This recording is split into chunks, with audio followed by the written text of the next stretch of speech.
for the next financial year, given the closing one and the corruption being one of those challenges that has come through towards the end of the current financial year 2025-2026. As we head into the 2026-2027, how about the investment climate? How about those that have investments in Uganda and are outside? How will they be able to protect their gains? Well, those are some of the discussions I'm going to be having with my panelists this morning. But just to give you a quick rundown of what to expect in the room, we're going to be having remarks that will be from the Managing Director, Nation Media Group Uganda, and that will be Susan Sibira. Then we'll later on be hearing from Absa Bank Uganda and the Managing Director there, David Wandera, and then we will have a presentation. And this presentation will be by the Director Tax and Legal. This is Deloitte Uganda. Then we'll also be looking to a fireside chat, and this is with the Permanent Secretary and Secretary to the Treasury, Ministry of Finance, Planning and Economic Development, and that is Ramadan Gobi, who will be joining us shortly. And then we'll get into the panel discussion, which will be looking to harnessing opportunities and navigating the economic realities that we are facing in the country, from oil and gas. That's a challenge and an opportunity. You do have the new tax regimes that people must deal with and face and contribute to in the next financial year. What are the opportunities there and what will be the challenges? And then we'll also get to look at an audience really perspective of the stakeholders that are in the room, as you're seeing it in my background. And then later on, we'll put it to wraps, finding a way forward as different stakeholders in this room today, navigating the challenges, but more so picking up on the opportunities that are before us. And therefore, as we get into the theme of the day, to break it down, on the side, I do have distinguished gentlemen and a lady that are going to be helping me unpack. First of all, really unpacking what was delivered yesterday to the nation and to Parliament, the 12th Parliament, and that is the national budget reading and also the President's speech, the commitments and the highlights and the priorities as we are heading into the full monetization of our economy as a country. My guests are Stephen Kaboyo to my immediate left, who is Alpha Capital Partners leader, one of the pioneers in Uganda's capital market. Stephen, good morning to you. Morning, Priscilla. How are you? It's very good to have you. You were making a joke that we have an annual debt every year, this time of the year, we are always meeting, talking about the same thing. That's correct. Has anything changed for you between last year and this year? Well, so many things. A lot of water has gone under the bridge, Priscilla. When you look at the global events that are really influencing the domestic economy, there are things that we never had last year, which have come to manifest. Most urgently and very important one is the energy shock that we're going through because of the Middle East crisis. Okay. As you know, energy shock is very key in everything that we do, and therefore going forward, that's one of the major exogenous factors that the economy faces as a challenge, and how we wiggle out of that leaves so many unanswered questions. So really for me, as we get into this new budget spending plan, the key issue is how the authorities make the economy resilient, adapt to the emerging shocks, and remain on track to be able to keep the agenda that has been set out of double-digit growth going forward. All right. We also do have Deloitte Uganda, who is our partner on this post-budget dialogue, and representing Deloitte on this panel, I do have Pamela Saka, who is the tax manager with Deloitte Uganda. Pamela, good morning to you. And just from your perspective, before we even focus on next year, what have been the opportunities in the current financial that will be closing? Oh, thank you very much. So we've seen government give us quite a number of opportunities. We've seen exemptions, the agriculture sector, manufacturing, ICT, and all people needed in the current year was to meet the threshold, and which government seems to be emphasizing through the PDM, through financing small groups of farmers, of individuals. have seen waivers in place for taxes and penalties. We have also seen an exemption currently for stamps for the past 2 years. So that relief is a sign that the government is using is looking at the long term. And with the hope that with maybe the handing of error revenue, these taxes, the new people included in the tax codes and continued compliance will help get us to where we need to be. Okay. Alan Senyo, and also joining us from the Uganda Manufacturers Association. The year has been quite a busy one for you, and as you're coming onto this table as a policy maker, what are some of those policies that have harnessed the environment, creating opportunities for you in the financial year that is running out? A wonderful good morning to the viewers and to you, Priscilla, and my fellow panelists. From our perspective, allow me to take the perspective of balance. The government is in a very interesting situation where it has to balance between what comes in and what goes out. If you start at the global side, we are seeing a lot of turbulences in the global sphere, especially in the Middle East, and that literally affects us because of not just the oil or the petroleum products which come to Uganda, but also the derivatives thereof. And these all affect us. We are seeing an increase in basically transportation costs because of the fuel costs, and also we are seeing some of our raw materials which come in from from outside having increased in price. On the national level, we are seeing an increase in economic growth. It is hovering at about 5.66%. That is on the growth side, and on the expenditure, and we're also seeing in the budget an increase of the budget from 72 to 84 trillion. That's about an increase in 16%.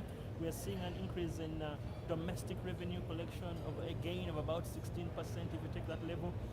But what we have to understand is the economy growing at equivalent levels of expenditure, because otherwise you end up overheating on one side, having high expenditure but low increase. So we are going to delve more into that and see how then the country is able to look at the few opportunities which are in there and then try to grow the economy from a productive side of view.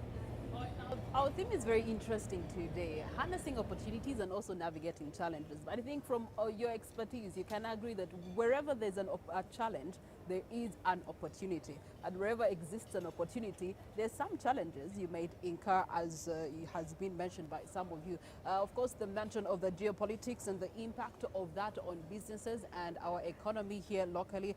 We get to look at another opportunity as well as a challenge. You do have a new Minister of Finance Planning and Economic Development, Henry Musasizi. You're looking at a new government that is reshaping itself for the next 5 years. You're looking to a new parliament that has to deal with a budget that was not really decided by them, by another parliament altogether. You have to look at the oil and gas, which has been promised to us that this particular financial year we will be seeing the fast flow coming through. There's the increased taxation and of course the realities of that in the budget. Given the realities that we're seeing, if there's increase on fuel and then there's a tax addition of 200 Ugandan shillings, and currently I see less vehicles on the road because they have to make an investment decision. It's affecting manufacturing. I know you're feeling the weight of that. Then there's the element of Ebola, unplanned for, but it's here and we must navigate this challenge. So let me start with you, Stephen. When it comes from the perspective of the capital markets and investments, when you sat down and listened to the speech yesterday from the Ministry of Finance Planning and Economic Development, where do you see the single outstanding signal that we could arrive at full monetization?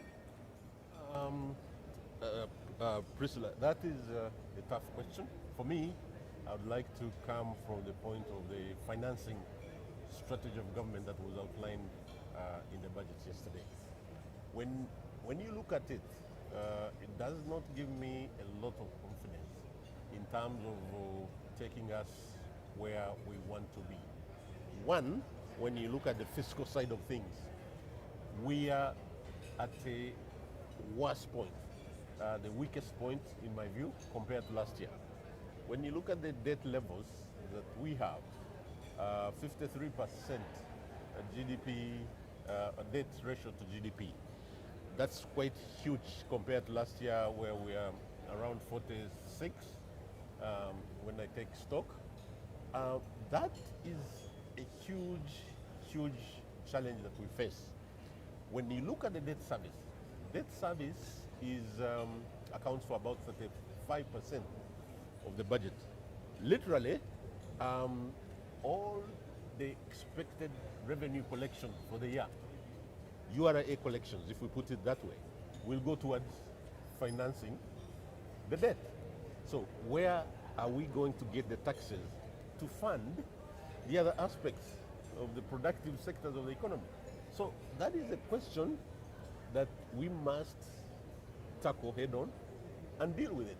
There's no way you can collect all the revenues in the country for 1 year and go towards paying debt service. So what is left?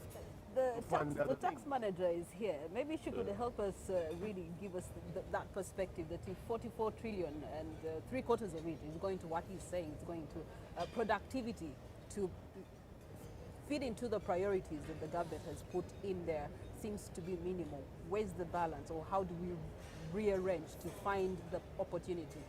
Thank you, Priscilla. I think we are where we are. We have huge debts, and it needs to be repaid.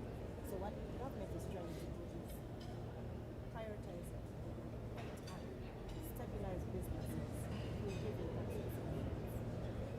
And then once that is done, because with the tax exemptions available, we need to be compliant for you to own.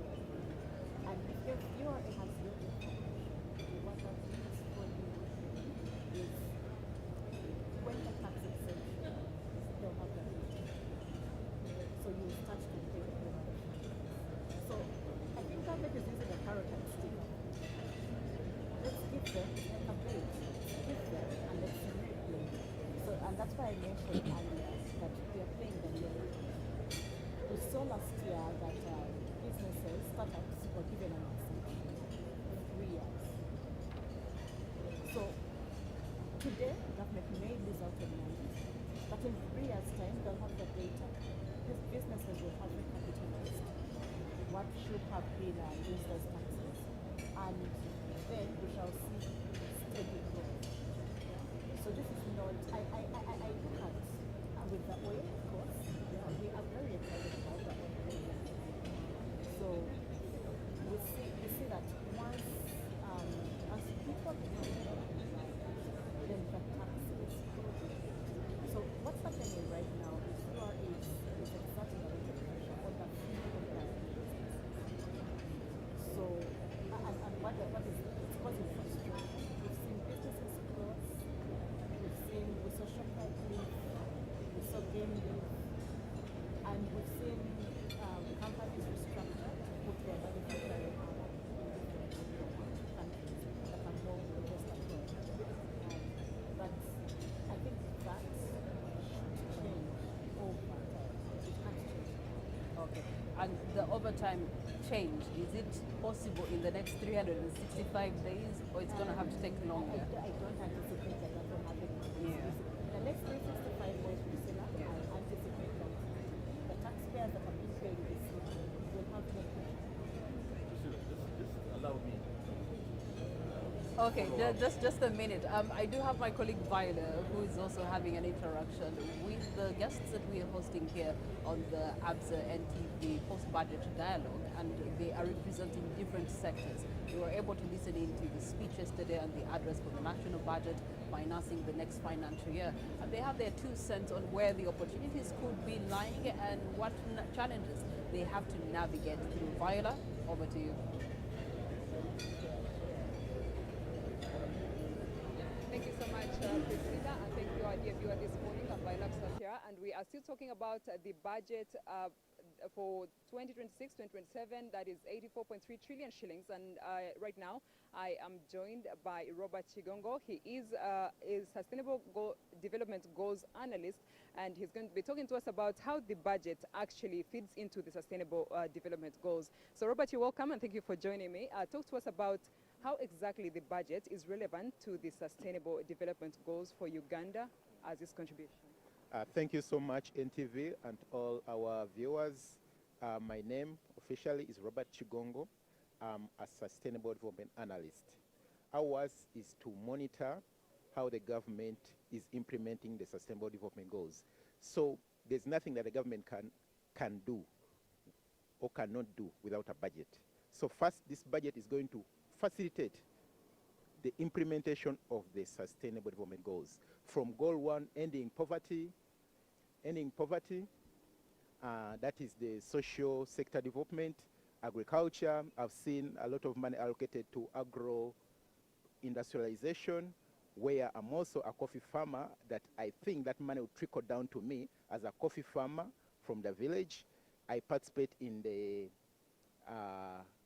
primary coffee processing, so I believe that money will trickle down to me as a primary coffee processor. So overall, I'm looking at how it's going to impact the implementation of the SDGs in Uganda, from good health, ending Ebola, from merging the shortcomings, the economic shortcomings that we've seen, the global shocks that we are facing, and all other related issues within the 17 Sustainable Development Goals. So government is on track with the budget. 84 trillion shillings is not bad enough, but how it's going to impact the ordinary person, that's what matters most. We believe in leaving no one behind. We want everyone on board. Speaking, Robert, about impacting the ordinary person, I just want to quickly understand how you view the fact that 40% of this budget is actually going to debt servicing, and of that as well, 12.4 trillion shillings is going to interest payments alone. How then can you convince me or any of our viewers that you actually have any money left for the rest of the sectors? I think that comes back to the government of Uganda, how it's working around minimizing debt borrowing. But I believe there is some money that is still left for others. Like I told you, 2.4 trillions to the agro-processing is not bad enough. But it's not bad enough. It's not bad at all. But how it trickles down to me as a coffee farmer and a primary coffee processor is much, much more important. Because when I buy my coffee from the farmer, I process it into the beans, and I sell to the next person in the chain. That's what matters most. Government must use this budget to put an enabling environment for me as a primary coffee processor so that I thrive in business. And that's what matters most, so that I maximize profit and I'm able to pay the taxes that they are collecting, so that it sprinkles to all other sectors, and we have the meaningful service delivery that we endear to see.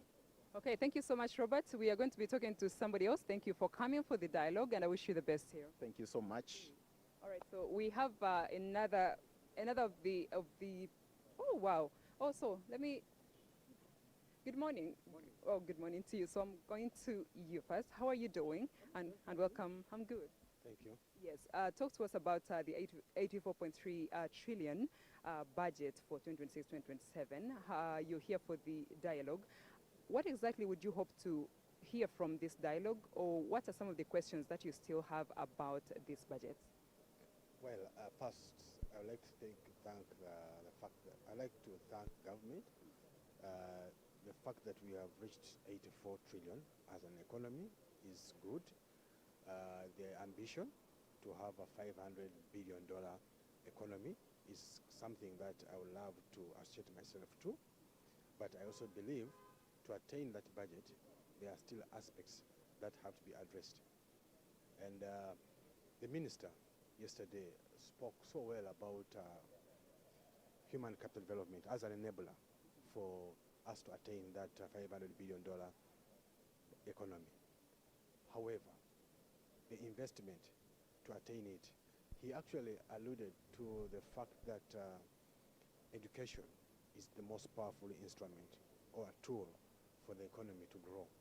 But it's not commensurate. The investment is not commensurate. It's 7%. And I'm seeing 7% as not something, as a very low investment. You know, if you want to attain that, you must invest in it. And about the human capital investment or the allocation, 15.3 trillion was allocated for human capital, and I understand you are an education specialist. So in there we have education. What are your thoughts about how we've handled education, but also our investment in education, being that it's the backbone of who then goes to run the economy at the end of the day? Well, education is premised on teachers. And over the years, teachers have expressed concern about their remuneration. And I think the 6 trillion that's being accorded to the education sector, I believe, is minimal. It's quite modest. It's an amount that should be elevated, probably at least doubled, for reasons that we need to have teachers attracted into their profession and stay in their profession. That's the only way you're going to have it. Two, we need to address the foundation of education, especially pre-primary and primary. I appreciate the fact that the budget recognizes pre-primary education, but it also recognized the intention to double their salary. But I think that structured way in which they are going to increase their salary, I think, is a bit slow. They should do it much faster. Fail to understand the rationale for why the science teachers were really amplified. You know, I know we're talking about ATMS budgeting, but we need to have the teachers stay in their profession and love their profession. And that's the only way we shall have the kind of workforce we want for the $500 billion economy. Thank you very much, and I wish you very good deliberations in the dialogue. Thank you. Thank you. All the best. Thank you so much. That is an educationist that I was talking to. Education is one of the biggest, concerns for our country, in as well as health. Those are the two most sensitive that I've had conversations on X and everywhere else that I've been in different, summits and dialogues and everywhere else really on the street. So he was talking about education and how the allocation could help here and there, but is not yet all the way up there to where it needs to be. So we are going to go back to my colleague Priscilla. She is inside preparing for a panel, and she'll be talking to different industry players who are also going to reflect on the budget. Stay with us. I am Viola Sasria. Let's move on to Priscilla. Examining what government priorities are meaning for the private sector especially, and where the opportunities are lying for both investment and growth, and how manufacturers as well as entrepreneurs can capitalize and position themselves accordingly, whether it is through the policy choices that were announced yesterday, or it could be translating into tangible economic outcomes through the opportunities that are currently lying before them. As we continue this discussion, I do have distinguished panelists with me. Stephen Kaboyo, Founder and Managing Director, Alpha Capital Markets, who is here with us this morning. We also do have Pamela Saka, Tax Partner Manager at Deloitte Uganda, also bringing to the perspective expertise on fiscal policy. And of course, we're also joined by Alan Senyondo, and this is a policy maker with the Uganda Manufacturers Association. Industrialization was one of the priorities that will be focused on in the next financial year. But I do have Stephen here who needed to make a response to what Pamela had submitted there, in where the opportunities are for oil especially, and also how do we actually restructure our debt, give it some more time so that it reduces the burden and the pressure on the citizens. Thank you, Priscilla, and thank you, Pamela. I just want to be a little bit less optimistic than my colleague Pamela is, especially on the outlook in terms of the fiscal side of things. One key thing that I think we must tackle is the conversation around debt restructuring. We cannot continue accumulating this level of debt. A day before the budget, the Minister of Finance, the new Minister of Finance, was on the floor of Parliament seeking supplementary 300, 300 million or so loan for irrigation a day before. So we must look at how we can manage the debt going forward. One key thing that comes from financial market side of things is when you reach a certain level, you must look at how do you restructure what you have. My own duration of the debt we have, so that we ease pressure on the year-to-year budget. Perhaps reduce that 35% to maybe 20 or so.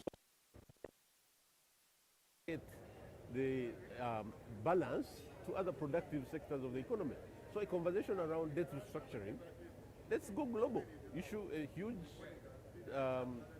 international bond, pay off these small fragmented loans, consolidate, and lengthen the maturity so that we can pay debt over a longer period of time, but easing pressure on the short term. So our issue is this short-termism, which builds up, and then we have a problem. The second aspect in respect of time is, again, being less optimistic on the oil. Everybody is talking about oil. All the indicators are, we shall get oil. But let's look at the oil proceeds and how they come. It is a gradual process. If we are lucky and there are no production disruptions, which can shift the timeline, like we've seen in the past. So why don't we look at that as well and say, look, if it comes, well and good. If it doesn't come, let's deal with it as we go along. Because even the fraction of what is expected to come is only 1.7 trillion. So small fraction. And that's a futuristic opportunity, a mid-term opportunity. Immediate term, let me turn to Alan and manufacturing. I know that industrialization as well as job creation has actually been, and value addition really, have been part and parcel of the budget for the last 2-3 years. They are priority areas continuously. But what specific opportunities can manufacturers actually tap out of the incoming budget and the commitments from the government?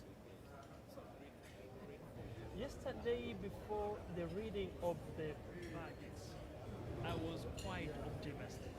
Actually, the manufacturing sector was very optimistic because we thought that with what is happening in the world, the government had taken cognizance, and whatever was going to come out of the speech, out of the budget, would reflect that, so that we can then energize and lift the economy in this turbulent situation. What did we see yesterday is that the opportunities shrunk instead. Why? Because the budget has increased 72 to 84 trillion. Right. That in economics, we have a saying, there is no such thing as free lunch. Money has to come from somewhere to be spent somewhere. So this is what has happened. We are going to we are forgetting one thing. On the global scale, I've just made a calculation, 18% right now the farm prices are 18%. Ah. Now we're going to add 200 shillings on the same fuel. What's that? Then we got a shocker. One sector, as typical from the Uganda sector, we are pretty only about 7,000 to 9,000 industries in our country only. We have managed to put a shocker in the budget. We have managed to put 25% excise duty on the plastics. These are 336 companies with over 15,000 young Ugandans working in there. What have we just done? We have managed to increase the price of fuel, 18%. We are adding 25% on excise duty on their raw material, and then the fuel. Then the other taxes are involved. So what we're not seeing an increase, a growth in the economy from the manufacturing perspective going forward. What we are seeing is we are all in the manufacturing sector going to have to rethink a little bit how we invest further. So the issue has been, how do you always balance this economy? What do you do to ensure that you move with the economy without killing it? So So the shocker in this budget is the 25% duty, excise duty, on a sector which is having about 15,000 people in. It's going to be a huge shock. And let me add one thing, and that's all in the midst of us talking about our oil. This particular sector is the sector which uptakes derivatives of your oil. We are planning to put up a refinery. We are planning to pump our oil. Who is going to use the oil in the country if we overtax the sector which is supposed to use the derivatives of that particular sector? So as one that speaks into policy formulation and making, what policy interventions must be considered in order to ease the pressure and the challenges that you've talked about? The policy interventions have, Stephen has touched something. Our focus should be primarily on growing the economy. So whatever interventions you're putting in place, grow the economy. And we want to reach a 10-fold growth within 13 years. What does it mean? If you're not growing this economy by 12, 13, 14, 15%, you are not going to hit the targets. You are not. So if we are going to have our oil in the short to medium, in the short to medium term, that oil is going to have to replace all the other industrial sector activity at 5%. The question that befalls us, we only hope we won't get the Dutch disease, where we focus on one sector too much and we forget about the whole entire economy. We have to be careful how we do this. Balancing this budget is going to be very crucial going forward, because you're incentivizing the farmers, for example, to produce. Where is the produce going to go? It must go into the industrial sector. If you're not growing the industrial sector, poor farmers, they're going to get stuck with their so much crop, you will have to process it somehow. Then after processing it, you're going to have to focus on exporting it, on consuming that product. So you have to focus both. You have to focus on where to produce and you have to focus on where to sell. The whole entire value chain must be production, distribution, consumption, and to tie it up is where Stephen falls, financing. You have to tie the whole entire economy together. And if one cog falls out, you're not going to grow the economy. That is where the problem is. All right, Pamela, Deloitte in advisory capacity. Manufacturers are now feeling the pressure. The business community, I'm sure, is also feeling the pressure with the new tax policy that is incoming for them. What are some of the, heaviest, because I know that so many people are doing the mathematics, as Alan has been doing yesterday. What is it going to cost us, and what are the adjustments that have to be made? Speaking to some of those things. Beg your pardon? Okay, so the question is about the new tax regime that is incoming and what impact it's going to be having on how businesses are run and how they will be performing. Thank you very much, Christina. So I agree with you, Alan. And I know that some sectors have been punished. And I think there's a saying, fuel is like the low-hanging fruit. Every year something happens to the fuel prices, and there's a tax added to it.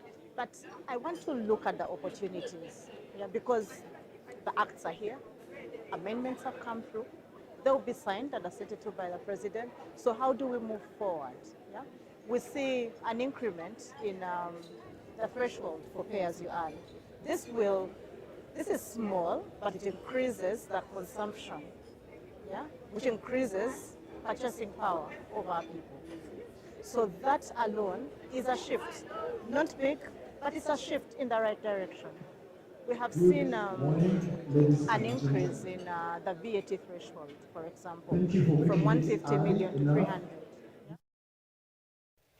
So that we can start proceedings. A warm welcome from me and the organizers. Welcome to this year's Absa NTV Post Budget Dialogue.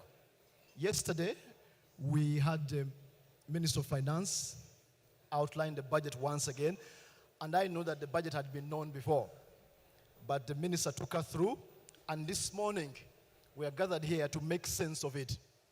Thank you very much for making it, and I hope everybody has had breakfast.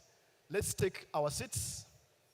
Our guest of honor, the Permanent Secretary to the Minister of Finance, Mr. Ramadan Gobi, is on his way. I can take you through the program. of this morning's proceedings. We will have opening remarks from the MD for Nation Media Group.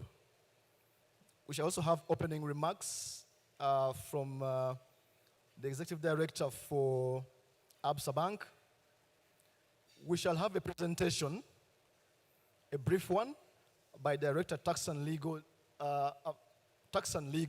Deloitte Uganda, Ms. Patronella Nambiru. And then we shall have a fireside chat. Fireside chat will be between our moderator, who is my co-moderator this morning, Mr. Simon Kasiate, with the PSST. They shall have a conversation. And I do hope some of us will have an opportunity to interface with the PSST and raise some issues as the moderator, my co-moderator, will guide.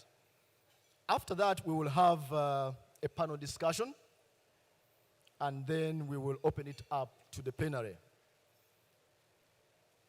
The spirit of this morning is not just to repeat what the minister actually did speak about yesterday. Absolutely not, because we know that. However, we are going to reflect, as the theme of this morning says, harnessing opportunities, navigating challenges. A good number of you are captains of business, you are business leaders, and some of you are entrepreneurs with your own businesses. So in the light of the current budget, around it, the economic realities are such that there is geopolitics, that is the war in the Middle East. It's ongoing, and if you noticed the past about a week and a half, the roads are kind of less in terms of traffic. The traffic is less. That is a dipstick measure, if you like, of how things are going. Where are the vehicles? Movement sometimes means economic activity, but the vehicles are less and there is less jam. That's one measure of what's going on. So even as we discussed the budget this morning, we cannot ignore that reality and background. It's also true that this new budget comes with a new government. What are your expectations? What are your anxieties? What are the solutions this morning? We are going to be speaking about that. And of course, taxes have increased regardless of the existing circumstances. That's also a reality. That's going to set the stage for this morning's discussion. And of course, the Ebola phenomenon. Many people have their different dimensions on the Ebola phenomenon and how it has been handled. But it's affecting business, especially tourism. That is something we want to touch, hopefully, this morning. So it's supposed to be a rich discussion, inclined towards helping businesses navigate challenges and harness opportunities. It's not entirely gloom and doom.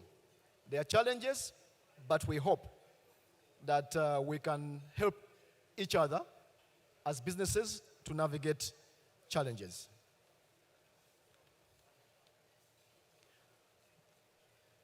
I would like now to call to attention to our program. As our guest of honor comes in, he wants to come in and probably leave. So we want to make the best of his presence. In the meantime, let's start off our proceedings this morning. And allow me to invite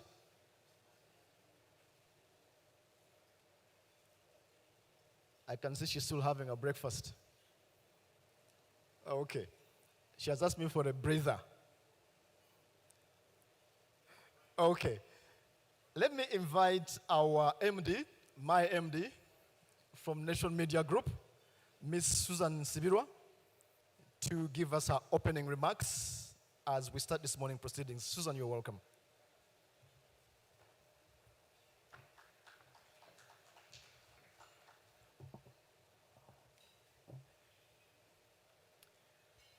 A very good morning, everyone. I think we can do better than that. A very good morning, everyone. Thank you. A warm welcome to you all, ladies and gentlemen, to this Absa NTV Post-Budget Breakfast Forum.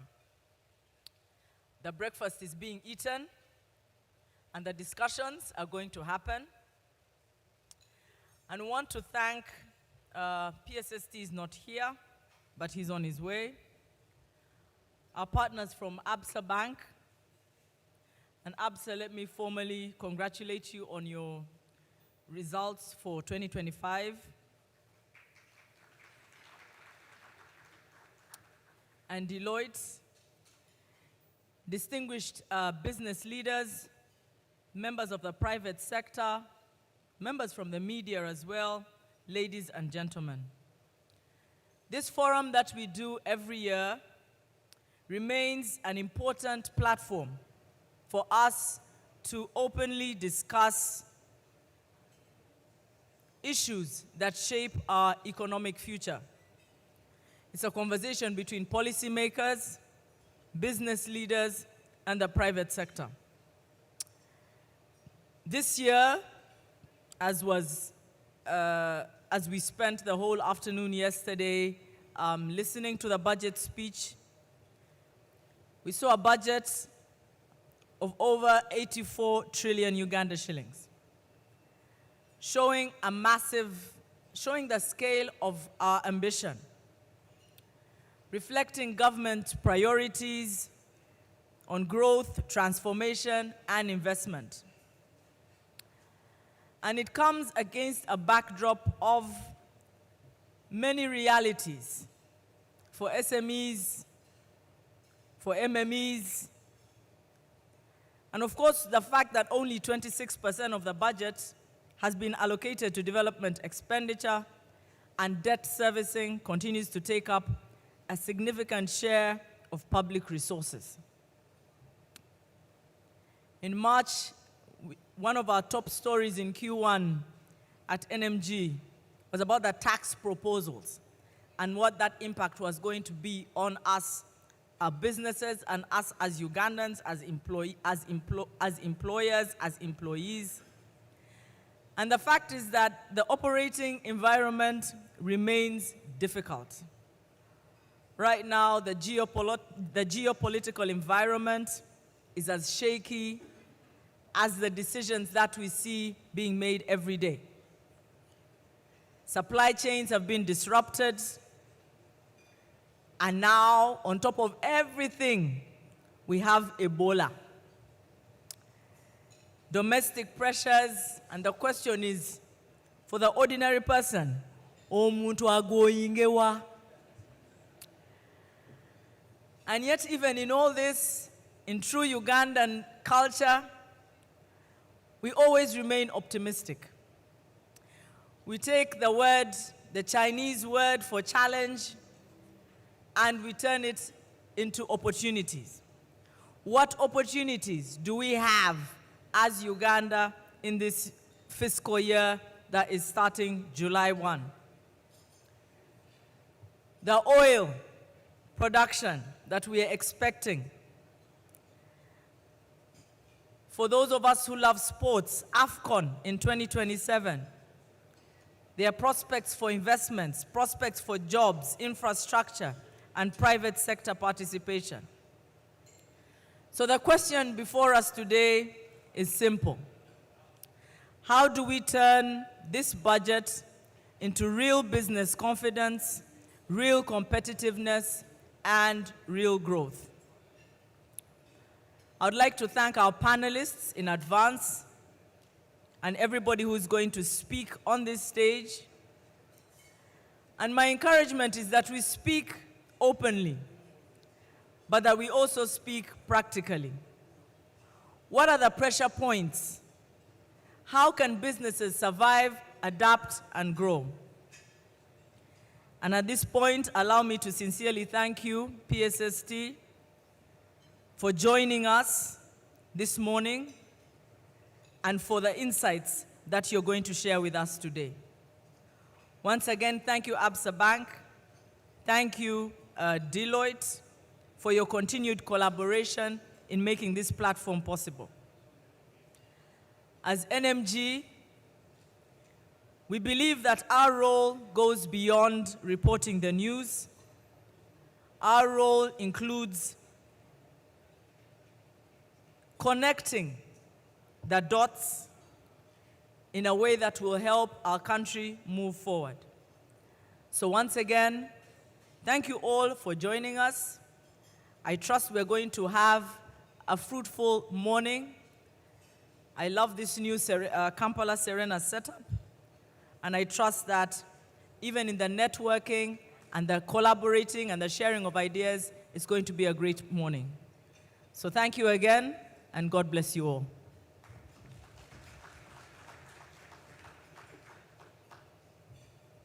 Thank you very much, Madam Susan Nsibirwa.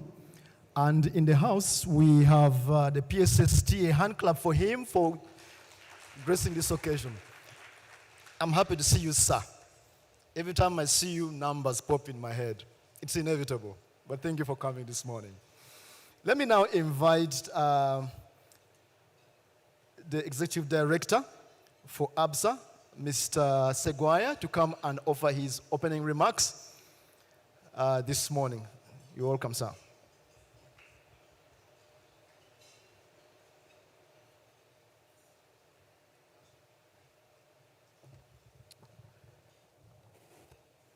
Thank you very much. The PSST, Dr. Radhaman Ngobi, our partners NTV and Deloitte, distinguished speakers, panelists, our esteemed clients, business associates, the members of the board, Absa board seated here, the country management committee, our clients, ladies and gentlemen, a good morning. On behalf of Absa, we are very honored to welcome you yet again for the 5th edition, where we get to dissect the budget. We created this forum to help us unpack the budget figures. We recognize that the budget is just a direction. It is about translating policy into a practical dialogue and what that actually means for our businesses. As we mark this 5th edition, we need to involve ourselves in what the budget means as policymakers, as regulators, as the private sector, the academia, and industrial leaders. The national budget just tells a story. It goes beyond numbers. This forum seeks an opportunity to unlock the challenges that we could confront ahead. It is a conversation where we are renewing our optimism to ensure that the projections that have been highlighted, the oil production, the investment in infrastructure, the productivity, makes sense to our business. As you've all seen, for the first time, we're talking about double digit after a long time. 6% GDP growth to 10.4% in terms of expectation. How do you as a business tap into this? The government is also looking at fiscal consolidation. It is looking at reducing domestic borrowing from 11.4 to 9, such that they lessen the pressure on domestic credit. The success of a budget is measured by the allocation and the implementation into how we develop our infrastructure, how we pay our suppliers, and making our businesses competitive. We need to assess how does this economic growth translate into jobs for our people? How do we support entrepreneurs and SMEs to fully capture the emerging opportunities? How do we strengthen the resilience and competitiveness of our businesses? Government, of course, is a critical part in landing this and providing sound economic policy. As a private sector, we are challenged to invest more and create jobs. We need to be part of this optimism that is coming through. I want to take time to appreciate the Permanent Secretary. He's just told me he's got a very busy morning. Thank you very much for honoring our invitation, Obugalo, to him, and his willingness to engage openly. Thank you very much, our clients and our esteemed panelists, for creating that time to provide that expertise and give perspectives about the budget. We are looking forward to a great engagement. We believe that it will create different voices, different experiences, and expertise to converge and provide that ambition we all hold dear to. With those remarks, it is my great pleasure to formally welcome you and wish you all a productive and insightful discussion as we enhance opportunities and navigate the economic realities. Thank you very much.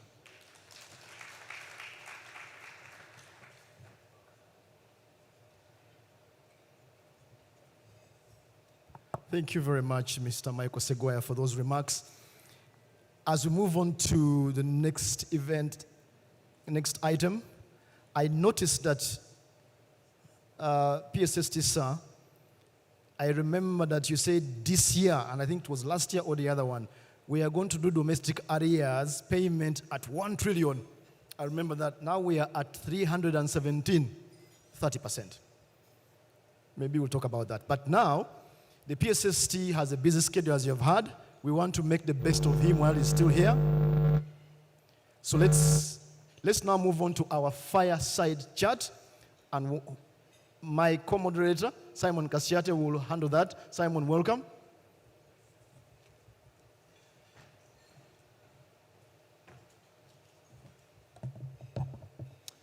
Thank you, Samuel. Forgive my bad manners, but I'll go straight to business. Yesterday afternoon, your boss, Mr. PSST, the Minister of Finance, Planning and Economic Development, at Kolo Independence Grounds, did stand and read numbers, trillions and trillions of numbers, percentages, projections, allocations, and some may even argue dislocations. But somewhere in Kamuli, a woman harvesting her maido or groundnuts did not hear a word of it. So did my uncle down in Bugangari, even though he was very busy at the weekly Thursday market in Nyamayenji. But close by in Bwaise, Mr. PSST, a border rider filling his tank next week will feel something. He will feel it in his pocket and right in situ at the pump station. And that will be the budget speech of yesterday speaking to him. Not in the language of parliament where you say, Mr. Speaker, sir, but in the language of his daily hustle. And that's, ladies and gentlemen, is precisely why we're here today. My name is Kasiate, Simon Kasiate, and welcome to what I believe is going to be the most consequential conversation that you, elite Ugandans, and those that are not as elite as yourself, will have this year, which is the conversation around the budget of 2026-2027. And today's theme, as you've been told, is harnessing opportunities, navigating economic realities. Now, folks, in this room and watching us wherever it is that you're grabbing this conversation, these 5 words are not just a tagline. They are a challenge. Because this is what they actually mean. They say Uganda's economy is projected to grow at 10.2% next financial year, double-digit growth. And this is something that we've not had as a country since the 1990s. Our exports have more than tripled in the last 5 years. Tourism receipts have exceeded our pre-COVID highs. Kampala startups have attracted double-digit US dollars in investment funding, up from around $4 million US last year. By all means, ladies and gentlemen, you can comfortably say Uganda is on the move. And yet, the pay-as-you-earn threshold has been risen by 100,000 Ugandan shillings a month. Fuel, like I told you earlier on, has gone up. Sugar, cooking oil, cement, and yes, alcoholic beverages have also had their hit upwards. A budget of 84.39 trillion has been approved, and the honest question every Ugandan, including yourself, is asking, from this executive room to the markets to the fields, is, will any of this actually reach me? Now, ladies and gentlemen, to help us answer that question, Absa and NTV Uganda have assembled an incredible panel. Frankly speaking, this panel is unmatched. But first, how about we first have a fireside conversation with the architect of this physical vision in the name and body of Mr. Ramadan Gobi, the Permanent Secretary and Secretary to the Treasury at the Ministry of Finance, Planning and Economic Development. With a lot of humility, sir, allow me to invite you to take the podium.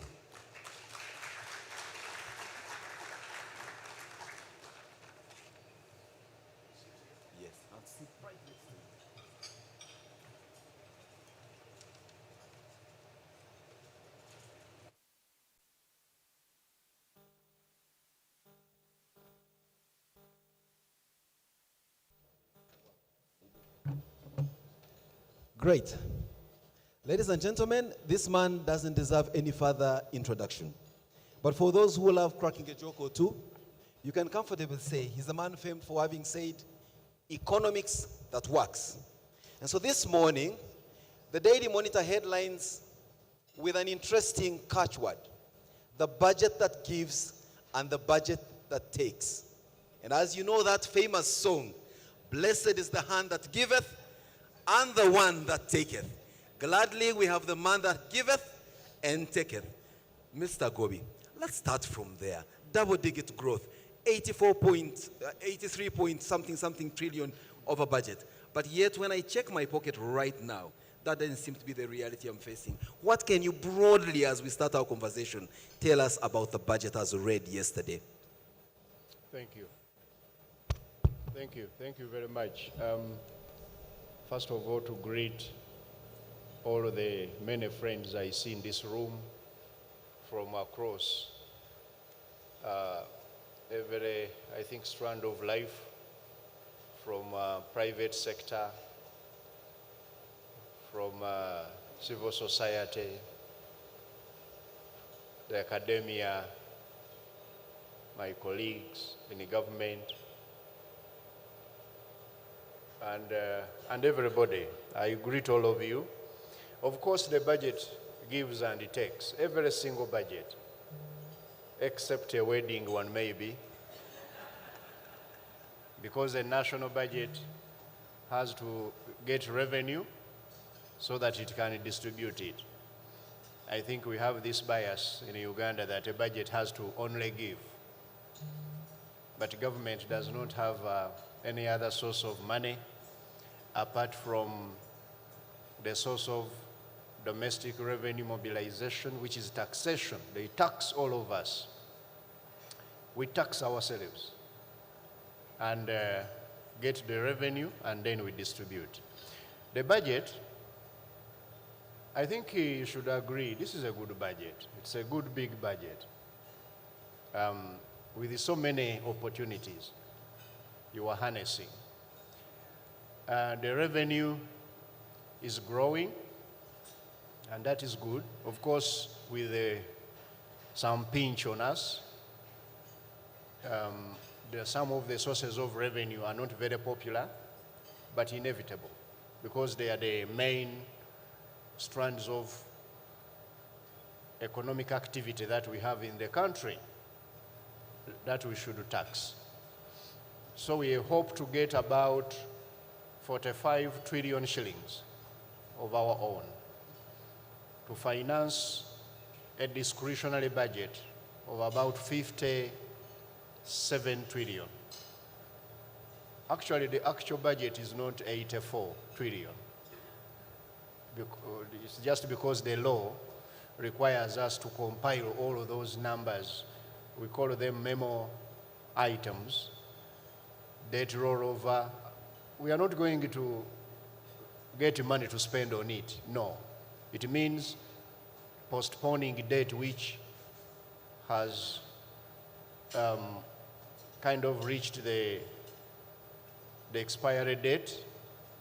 Kashiate gave us money about 10 years ago by buying a treasury bond. Kashiate wants his money back after the 10 years we have been giving him interest. Now he wants his principal.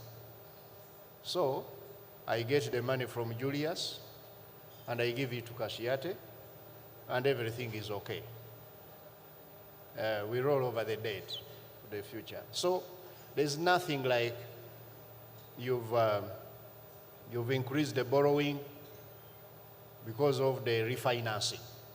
It is a economic engineering, or rather financial, not economic, financial engineering, but they are asking us to report it in the budget, the law, and we report it. In the past, we were not.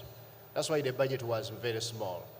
But from the year 2015, we have been reporting that in the budget. Then we have other numbers we have to report in the schedule, which we include in the budget, like the central bank repayment.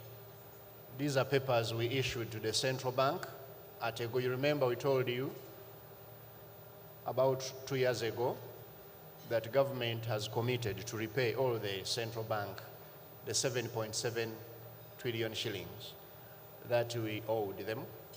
And we issued them a bill, treasury bonds. And every year they go on now like redeeming part of that bond. So next year they will redeem about 557 billion shillings, and we report it. But it's not money we are going to first earn and then pay, no. We already gave them the paper, they sort out themselves. So what we call the discretionary budget, and I think I should give you those numbers to put this conversation in context, is actually far less than that. And that is the 57 trillion shillings. Now, of that, 95% of the money, we are going to spend it on either the ATMs or the enablers. 95%. Only 5%. Let's just maybe be very clear. The ATMs or at the ATM? I mean, Absa is here, so. Absa shouldn't be excited that we are going at the ATM. We are talking of the ATMs in the form of agro-industrialization, tourism, mineral beneficiation, and science, technology, and innovation. You've heard it. That's ATMs. where we are spending something like 8 trillion, and then the rest of the money out of the 57 trillion is spent on the enablers.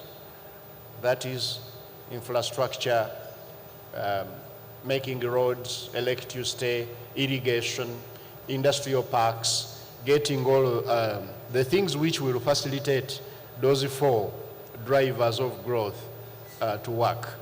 So, and the main question people usually ask, so what is new? And I will end with that. What is new is that government is committed to implementing certain things, painful things, so that we are able to achieve the things we are talking about. The first one is budget discipline and accountability. The way we spend this money in those various sectors, fine, you have put it there, but how do we ensure that this money is not involved in buying certain things which are not adding value? E.g., you know them. You know motor them. vehicles, pickups. As Ugandans. So, these are the kind of conversations we should have. And in the government, we have at least in the Ministry of Finance, Planning and Economic Development, and we've gotten a good commitment from His Excellency the President and the Cabinet. That's the right thing to do. We are going to rediscipline ourselves, then to discipline the government in terms of budgeting. How do we budget? They are what we call budget games, where institutions can put money in certain items that on paper look very serious, but beneath them, this money is going to be spent on things which are not very important. In the national budget, for example, you could find something like 25 billion shillings for public functions, to have parties and drive around the country, that now let's have Labor Day in Katakwi. And we all drive to Katakwi. So many cars. Now, these cars consume fuel, people are there. Okay, the people of Katakwi have seen you as government people, but there's not much value addition. And the roads are bad in Katakwi. So we are saying, let's say, get some of this money and put it there. Then you'll find a lot of money hidden in the form of allowances, consultancies. The government entity, you find an entity which is staffed with engineers, but is hiring engineers to design something. And those engineers perhaps are the ones who own the other firm that designs that wins the consultancy. We are looking at all that, and we see how we could do. And we have done that in this budget. If you go on and you look at the details, you will see that the number of things which we've done in there. And now and my minister told you yesterday, each of the accounting officers is going to sign on a budget discipline and accountability charter going forward, which has 5 rules on the commitment of government when you don't have money, so that this business, I heard somebody talking over arrears. Arrears arise from indiscipline, because government has never failed to have money to pay as long as it is in the budget. But sometimes we are committing without money. Then we are going to discipline people on procurement, discipline people on supplementary budgets, discipline people on implementation of projects. And this, for example, counterpart funding diverted to those other things, and you cause a very important project to delay, to stall, and so on and so forth. So the charter, you will see, definitely. We are all Ugandans, and we are very committed to that. Now, the second reform is on the procurement itself. We are going to reform our procurement system. I know some of the people in the room are procurement experts. Procurement is a profession. I think it is the only profession in Uganda which has been invaded by so many people who are not professionals. Everybody is procuring or is participating in procurement. You haven't checked with journalism, but let's proceed. So in government, you'll find there are two committees that sit. One is called Contracts Committee. So many people there, they have no idea about procurement. But they are heads of departments, they are. Then Evaluation Committee, that they evaluate bids and so on. They come and sit in a hotel room like this one, and sometimes they call the prospective sellers. The conversation in there, you and I can guess. Now, we want to get out those people who are not procurement professionals from the procurement chain. And we leave the procurement professionals to get the backer stopping with them. The accounting officer and the PDU are going to be the ones to go to Luzira when they fail to do the right thing. But these days, it is very difficult to know who should be taken to Luzira because there are so many people. And apart from that, there is a lot of delay. You are buying space in Serena, and it takes time to get this space because people are bidding, and there are so many processes. The lead time is so long. They even have waiting time. That after everything has been done, now let us wait for 30 days for someone to complain. If there is nobody complaining, they solicit for one to complain. So the parliamentarians did not do us a very good job in the past by making these kind of laws. So we need to change them. It's a reform which we are bringing. There is another reform on trade order, enforcement of trade order, ensuring that we get some orderly way of doing business in Uganda.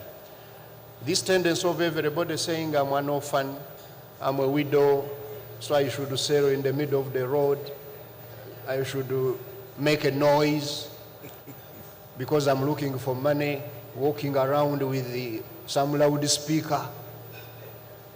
That business is not good, and it's actually affecting our ability to grow and attract serious investors.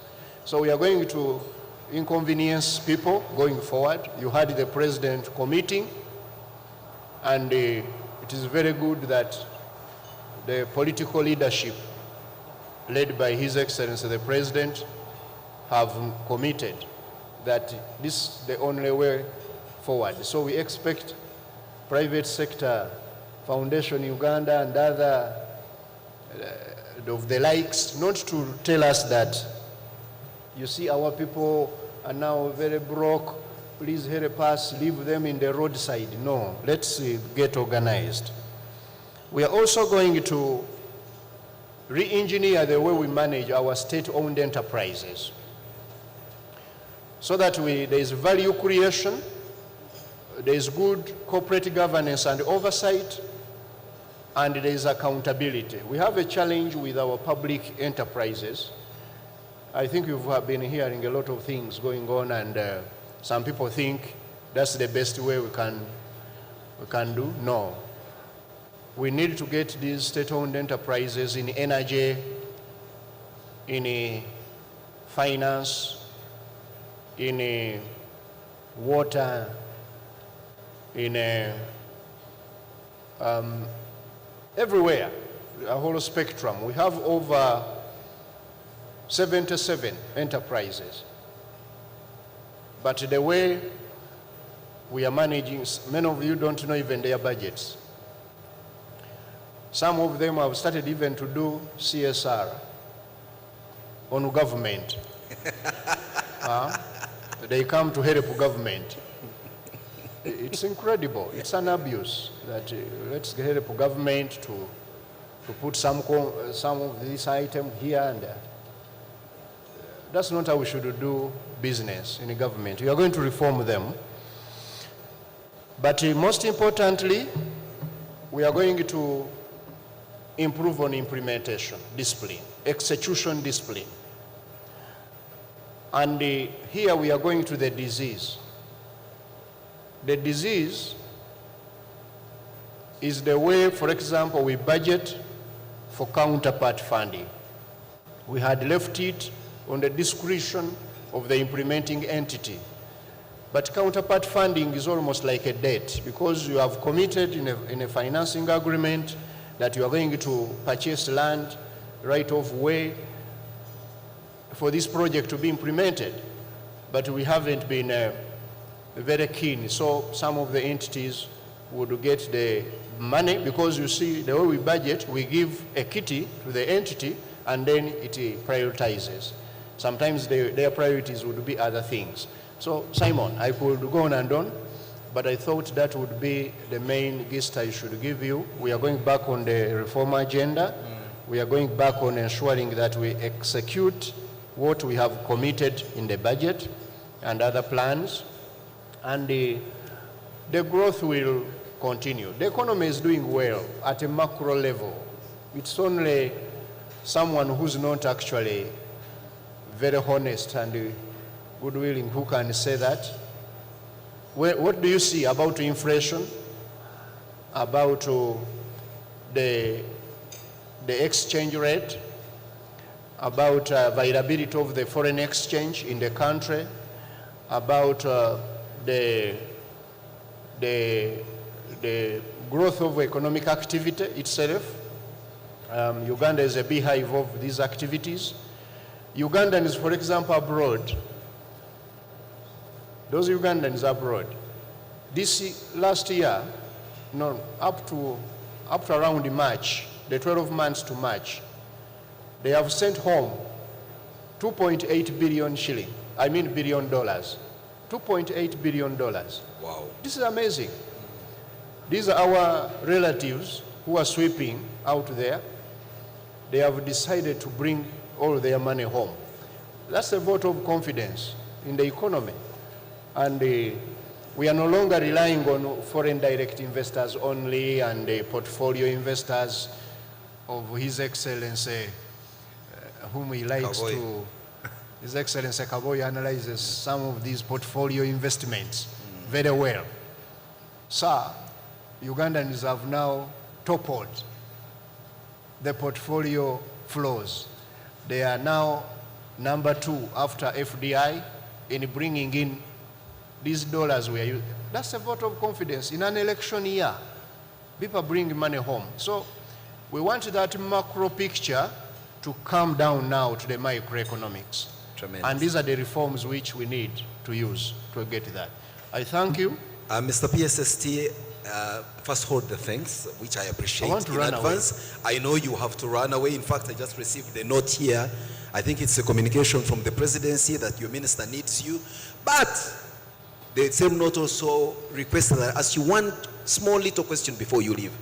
You had mentioned earlier on that Ugandans keep asking, but what's new with this budget? The president said now 67% of Ugandans are in the money economy, and his fight in this Kisanja is to ensure that the remaining 33% get into the money economy.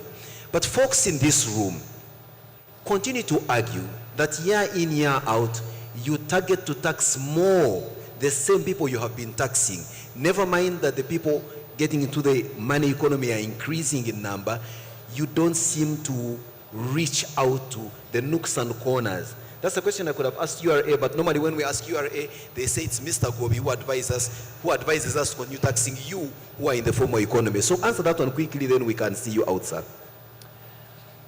Domestic revenue mobilization. It's good you have reminded me that. We are going to start implementing our DRMS2 beginning this coming financial year. The key reforms in it are in tax policy, the policy area.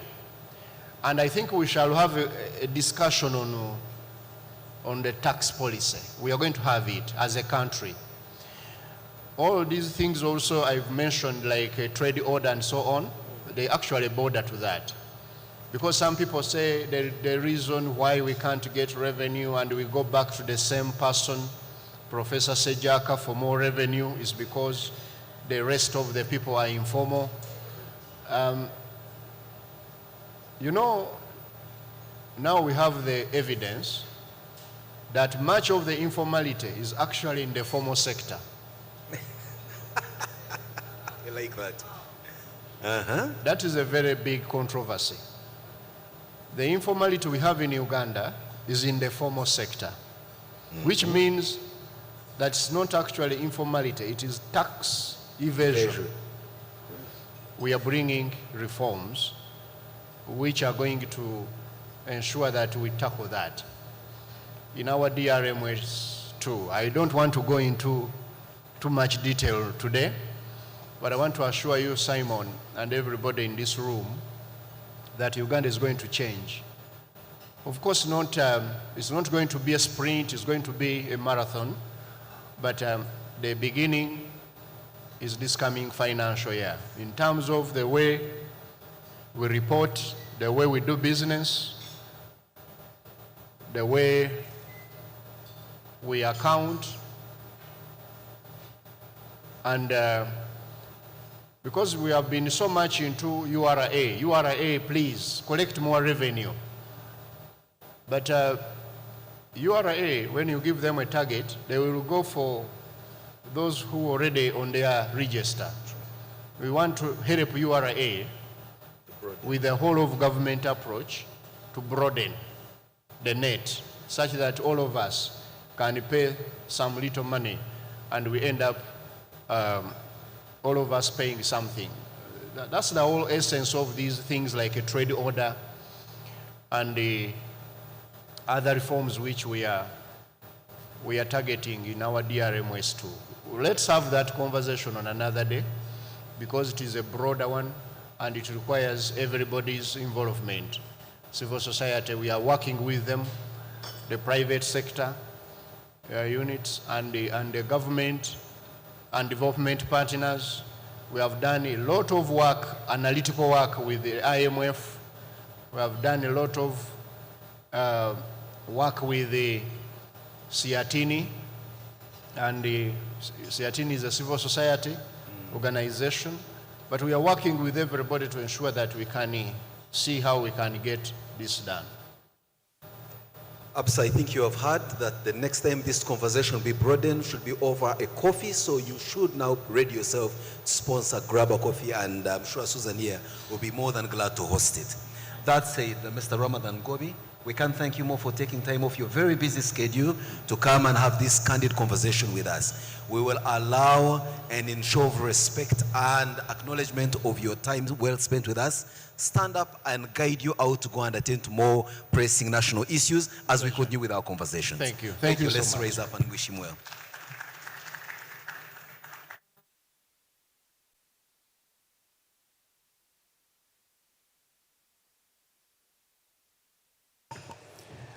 Thank you very much, PSST. Somebody whispered to me that you might come back after your meeting. It will be nice to have you, sir, back because the proceedings here are going to be very interesting. As the PSST leaves, thank you all. You can have your seats. Let's invite, let me just check my program here. Let's invite Ms. Patronella Namubiru from Deloitte to take us through a short presentation that encompasses the thoughts we had in terms of the direction of this morning's discussion. Welcome.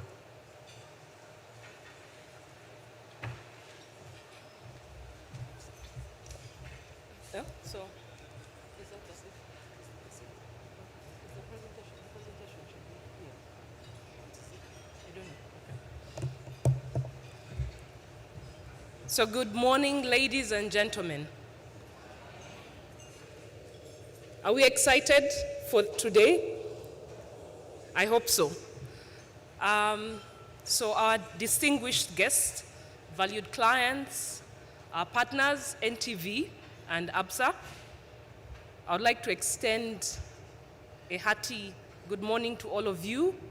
And in absentia, I want to say thank you to the PSST for taking time out this morning to be with us, and kick us off in terms of the discussion. As we are here today, so for those watching and those in the room, the discussion today is about clarity. I'm happy to say that right now we are not going to discuss the numbers. The PSST has gone through those.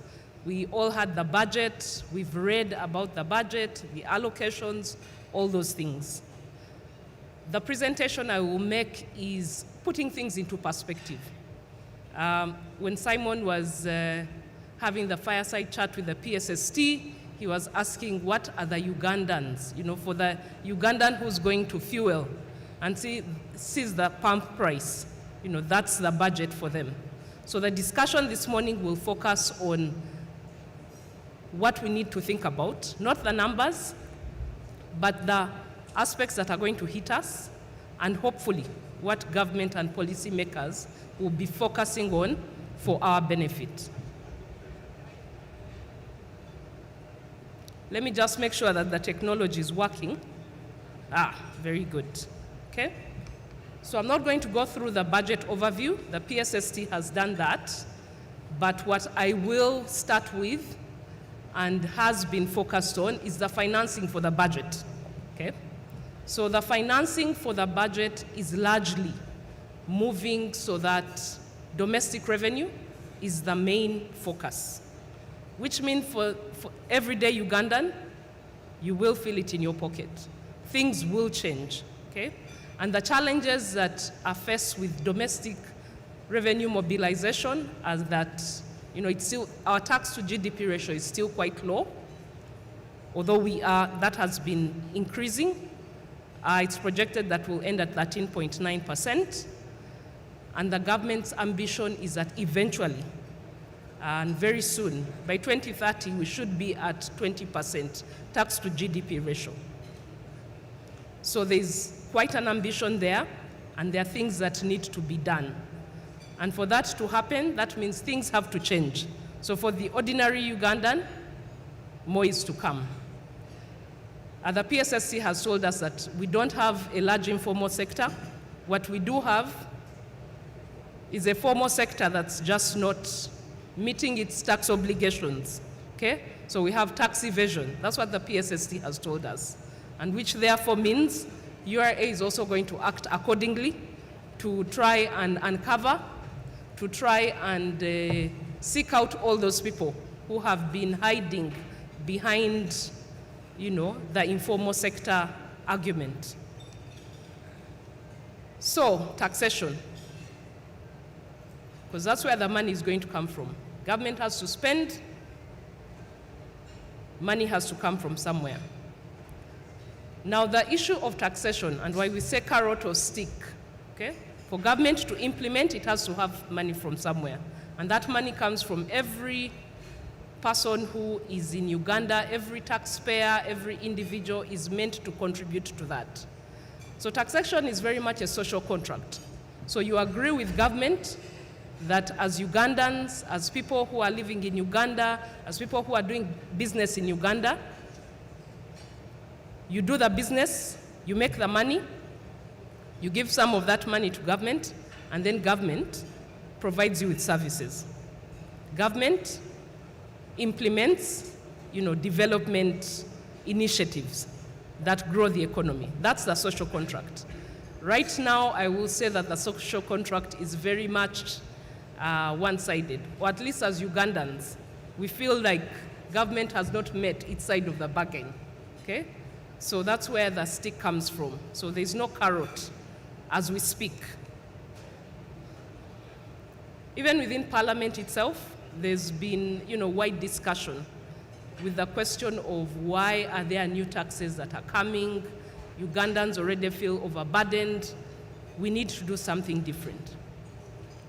So as a snapshot, this is what, the projections are, and you can see domestic revenue will contribute 52.3% to the revenue government expects to get and be able to fund.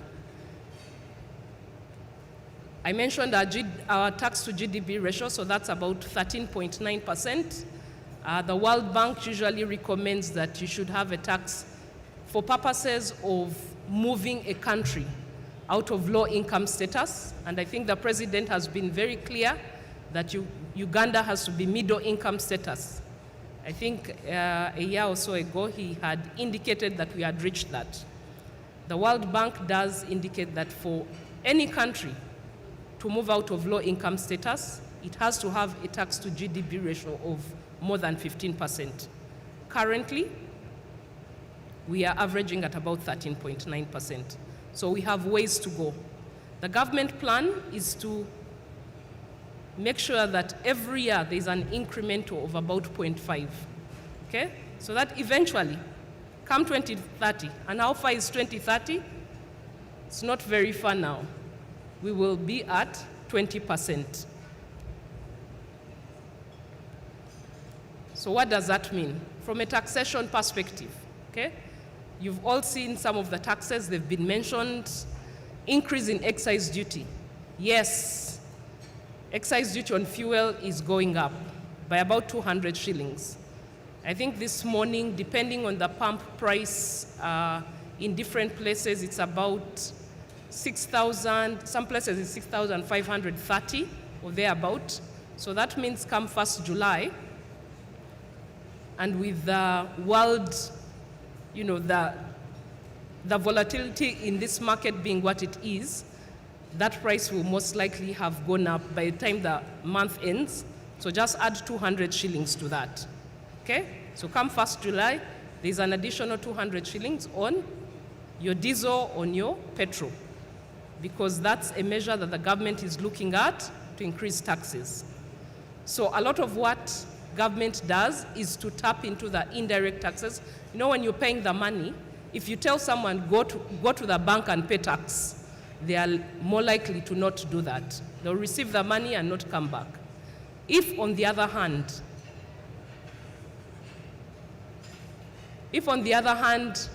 you have no choice in paying that amount, so you have to drive your car, you go to the fuel pump, you fuel and you pay the tax, it's much easier.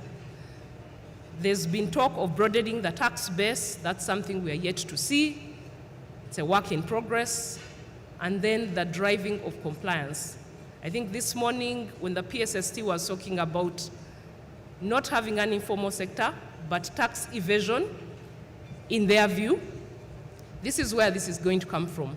A number of people in this room have either been audited, are undergoing an audit, have been requested for information so that an audit starts.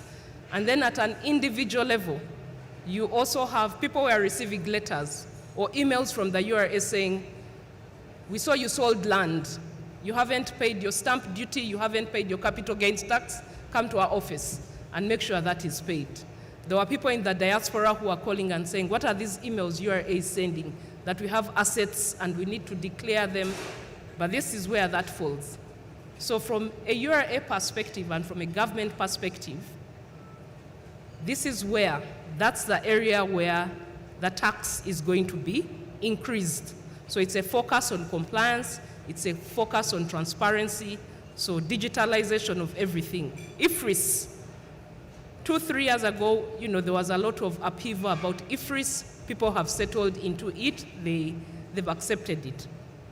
But there are a lot more things that will come to create transparency, to move that informal sector or tax evasive formal sector into the tax-paying economy. Okay? So that's on the one front, how the revenues are to be funded. Then in the next budget, part of what will come online and what we expect is first oil. So there's an expectation that there's going to be revenue coming from petroleum. Okay? And we've all been excited and waiting for this. And with everything that's happening globally, most people are saying, finally, our oil will come online and we don't have to suffer with the prices. You know, all will be well. Government gave the assurance earlier this year that for sure, first oil will come by July. So we'll wait and see. July is only a few weeks away. So let's see if that actually, you know, happens. So a lot has happened in the oil and gas space. Most of the projects are between 60 to 80% completion. The allocation of the budgets have clearly also, focused on this sector in ensuring that we do get to that first oil.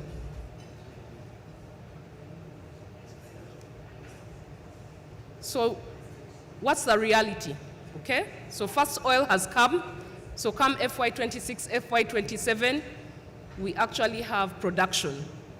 But the global reality has to be considered, okay?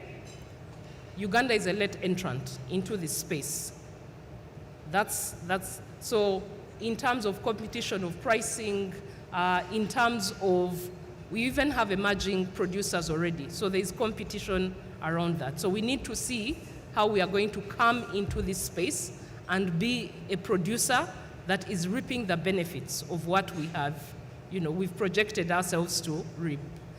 Then, of course, you have timely completion of the projects. So like I said, we've been promised first oil by July. Let's see how quickly that comes online. Let's see how quickly ECOP comes online. So there are a couple of things that need to be considered before we actually say we are now exporting, we are now getting revenues out of the production of oil. In the midst of all that, we still have the geopolitics. Every time you turn on the news, at least international news, Ugandans have moved on. Our news has other things. But if you turn on the international news, every morning there's a news item about what US has done, what Iran has done. That's occupying the international scene. But that has had such a ripple effect in a very short period of time. Sometimes months are not that long, but if you consider March to now, a lot has happened and has impacted us on the basis of the US-Israel-Iran war. Not, of course, so oil is the obvious one. Most people are very clear on that. But the one we haven't considered, okay? So the oil prices, everyone looks at that and they're like, yes, the Iran war is here. It's happening to us. A lot of times, sometimes Ugandans don't think that the things that happen outside Uganda don't impact them. But now, looking at the oil, the pump price, we know that war has impacted us.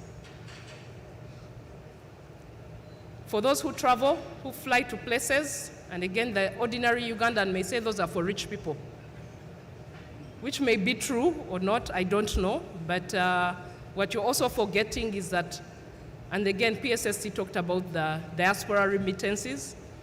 So those people are being affected by when jet fuel goes up, which means airlines increase their ticket prices. So there's an impact there. But I think something that we need to consider as Ugandans, which we haven't thought about this war, is fertilizer. We import the bulk of our fertilizer. Okay? And unfortunately, because of this current war, fertilizer prices are expected to also go up. Okay? So this is just a quick snapshot of where we import fertilizers from. It's mainly from Kenya, but Saudi Arabia was something that was, how much we import from Saudi Arabia was quickly growing. But the cost of fertilizer as an agricultural country is something that will hit us. So most people may not be feeling it now, but that will also come in, okay? Those are the planting seasons, just to give you, and this is for food crops, so it's not necessarily for cash crops, but this just gives you an indication of when usually fertilizer becomes necessary, okay? Diaspora remittances, the PSST talked about that. BOU earlier indicated that there could be an impact on that.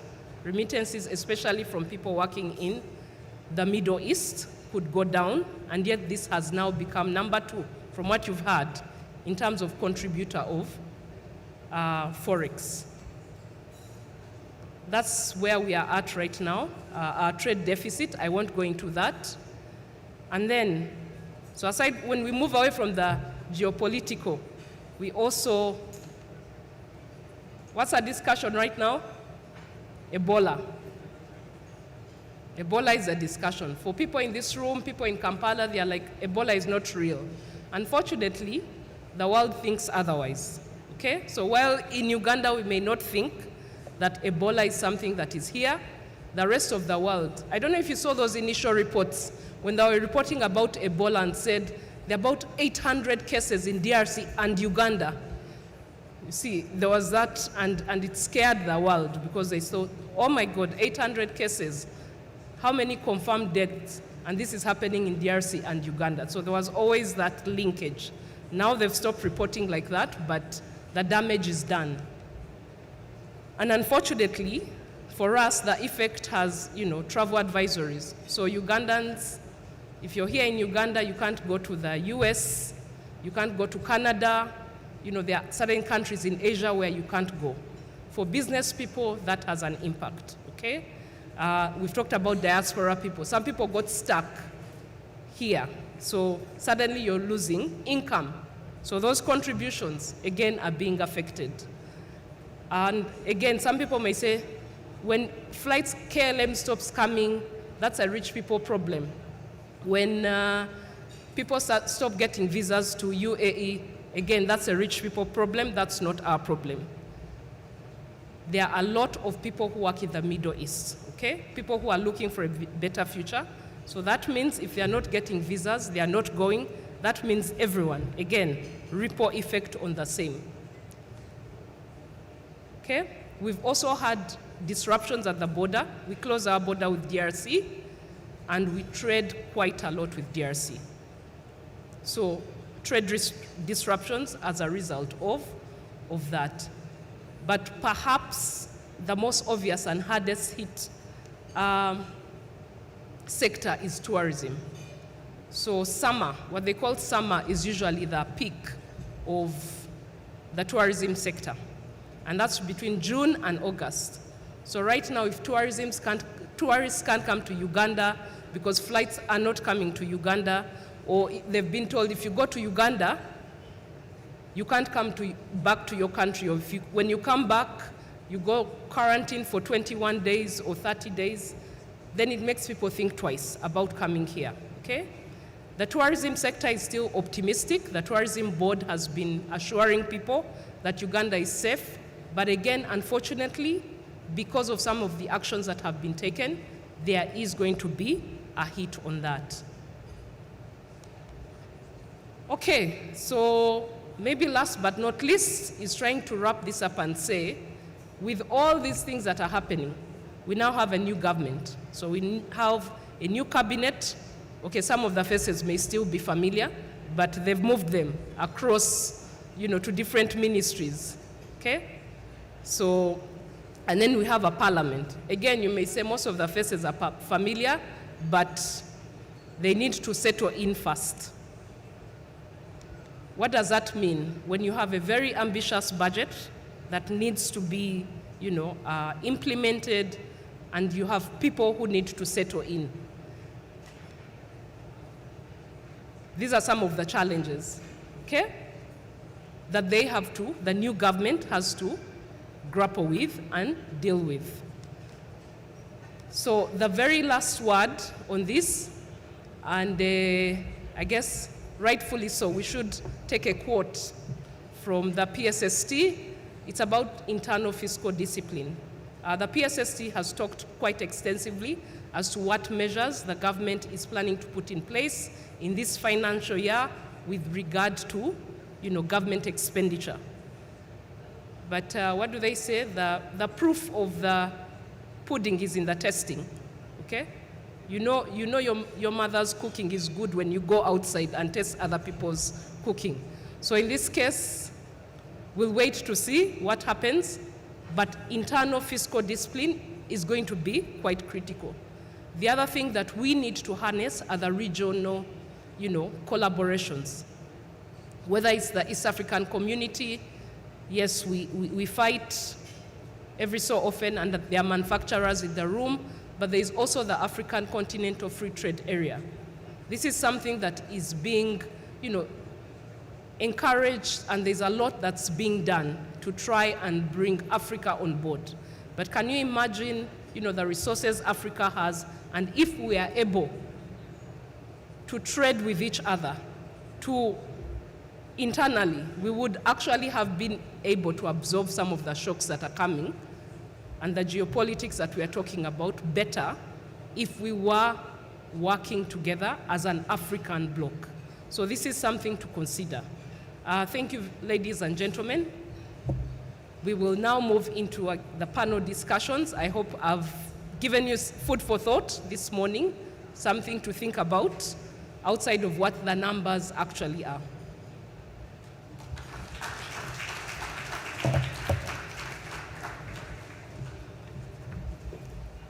That wasn't a big enough hand clap for her. Thank you so much, Patronella, for that. And you saw there were a lot of numbers, but she was trying to go for brevity. Now we got the issue. We do business, we who are here, and it's going to be business talk regardless if it is the budget. Let me invite my co-moderator, Simon, and we're going to move now into the panel, and we're going to discuss business with the budget in the background. Simon. Thank you very much, Samuel. And yes, back to business indeed, without a doubt. And you are such an incredible audience. And I hope that your colors won't change as soon as we begin the next part of our conversation, because now the next part is going to be highly interactive, but that could also mean highly disruptive. So let's choose which side of the coin we want to be in. And if you ask me, I would humbly suggest that we choose the part of interactive, which means conversations here and there, as opposed to disruptive, which is conversations down there. Now, all of you in your respective capacities, because when I look across the room, I see very important people in your many respective capacities, both state and non-state actors. Allow me add my voice in welcoming you and thanking you for keeping it with us. Let no one lie to you. We are not about to end this conversation, at least this morning. We are here until the early part of the afternoon. So tell whoever it is that's waiting for you that you're going to be here for the long haul. Why? Because the conversation is too serious a conversation for us to abandon it midway. And to do so would mean we don't take it as seriously as we should. And so without further ado, having had the first fireside conversation, which was, I must admit, a bit of fire, let me now have a panel discussion with, and in no particular order of importance, but I will allow you to join me in welcoming the following distinguished people. Susan Nsibirwa, the Managing Director, NMG Uganda. I know you look surprised, but somehow it's important for you to come and face the same fire that you and Absa organized to put together. Thank you, Susan. Even more surprising will be the questions that have been prepared for you. And Dr. Professor, every title applies, but yes, Samuel Sejaka, without a doubt, one of the most astute economic brains we have in this country.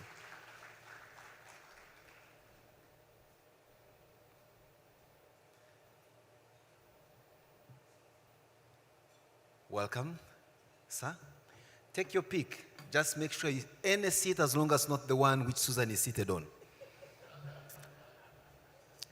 And my good friend, Damali Sali. And all of you know Damali Sali, another incredible brain. For those who saw the poster, yes, these things change and starts with the hair. She had blonde hair on the poster, and now it's dark and beautiful. Ladies and gentlemen, I spared this last panelist for a purpose.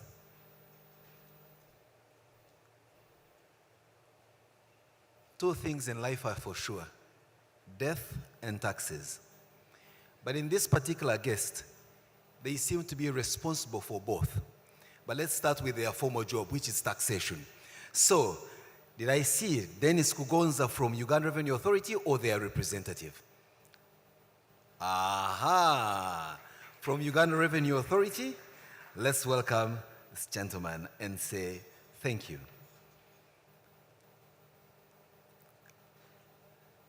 I surprised Susan by inviting her first, and clearly she will feel even more uncomfortable if I don't allow her partner in crime to also join the panel. And the crime is putting this together.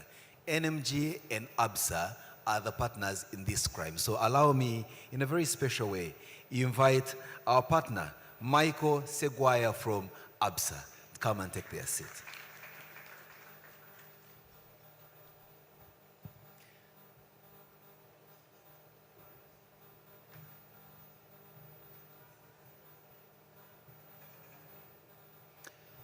You will forgive my bad manners that I'm going to moderate this while standing. Please don't get the temptation of looking at me. Let's look at the audience, because I'm not that very important where we're headed to. Now, folks, we just had the PSST setting the stage. But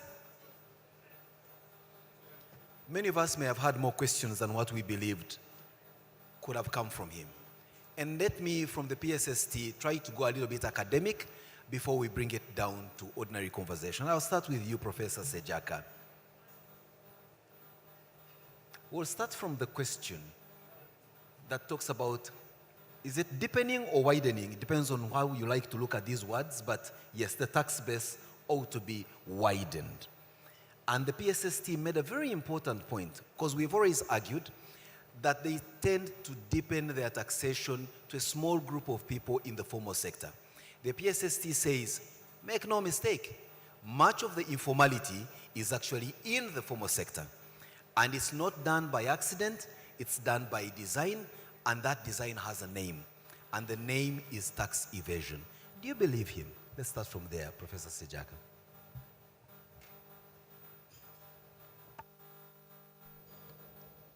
Hello, can you hear me? Good morning to you, ladies and gentlemen. First of all, it is a pleasure for me to be here. I want to thank Absa for inviting me again, and NTV and NMG for having me back. I thought they had completely gotten rid of me. I used to be Susan's boss, but I had retired, but thank you for having me back.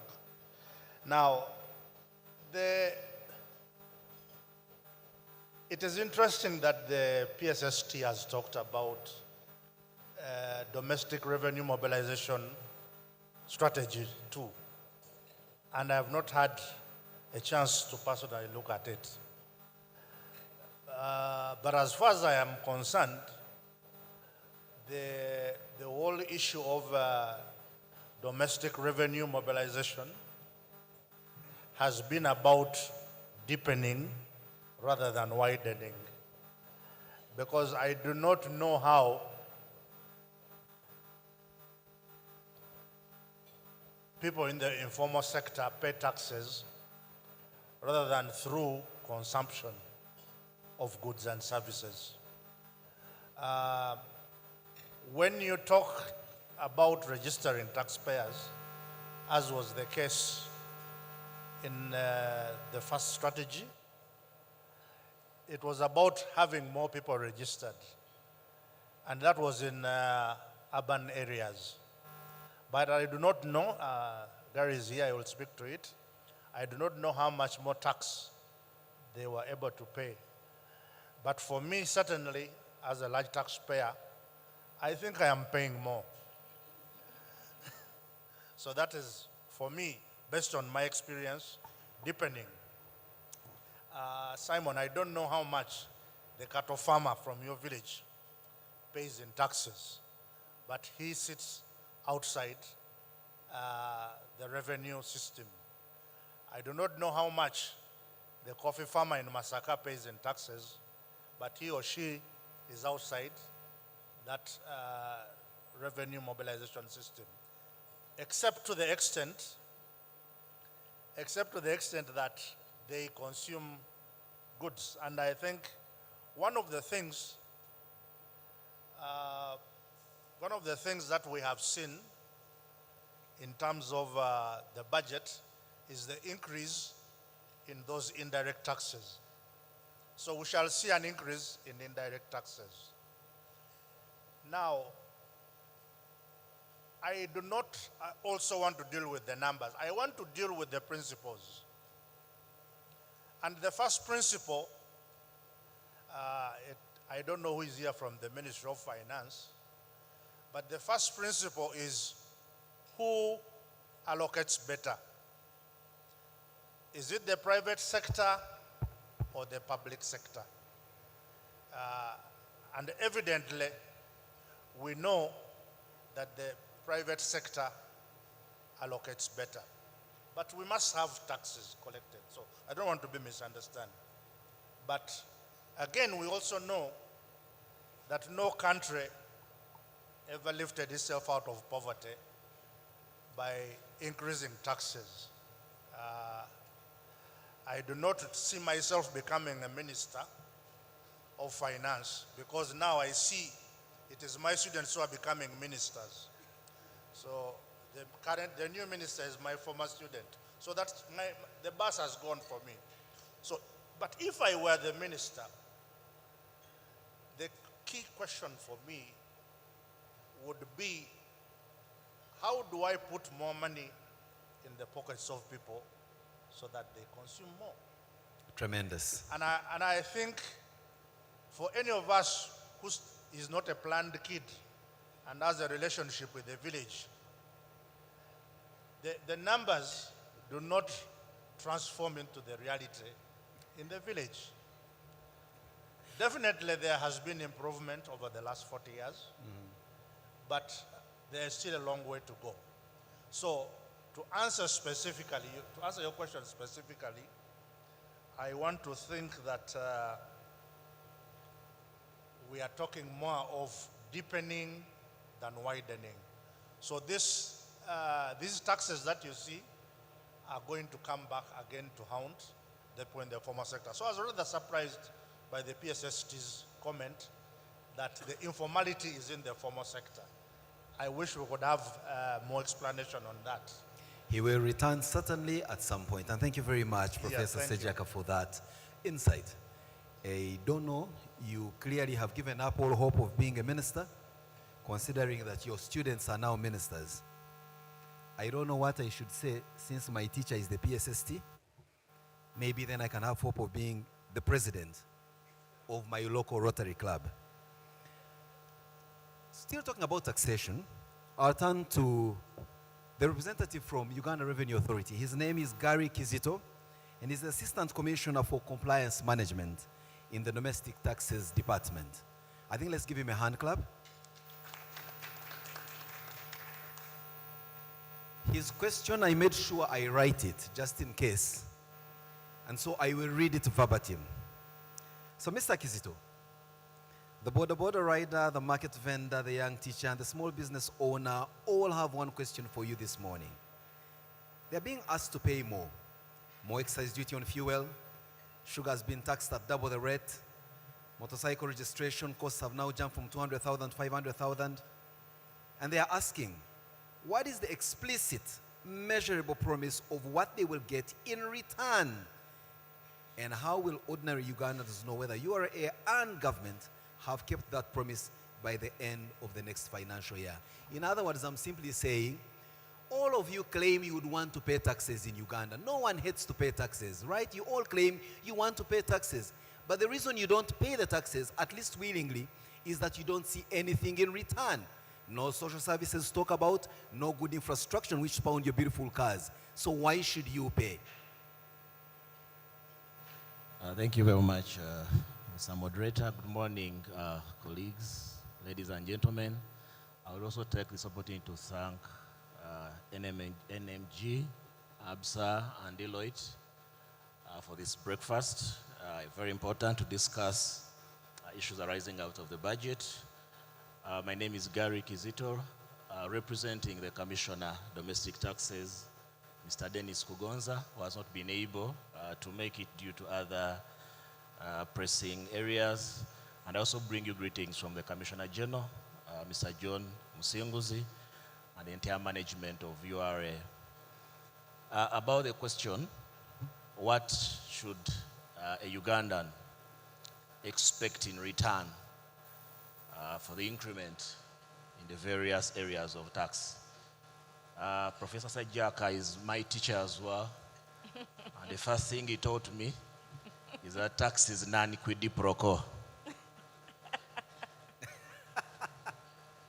that you pay tax without necessarily expecting direct return.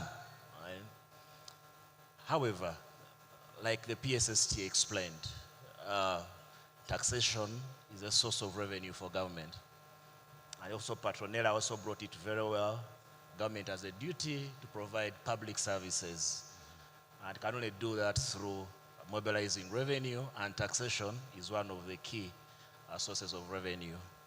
So as Ugandans, it's our social responsibility to pay taxes, and I want to actually take this opportunity to thank those who have actually done their duty of paying tax compliantly and voluntarily. There are actually quite many who pay their taxes voluntarily, and a few who we have to run after.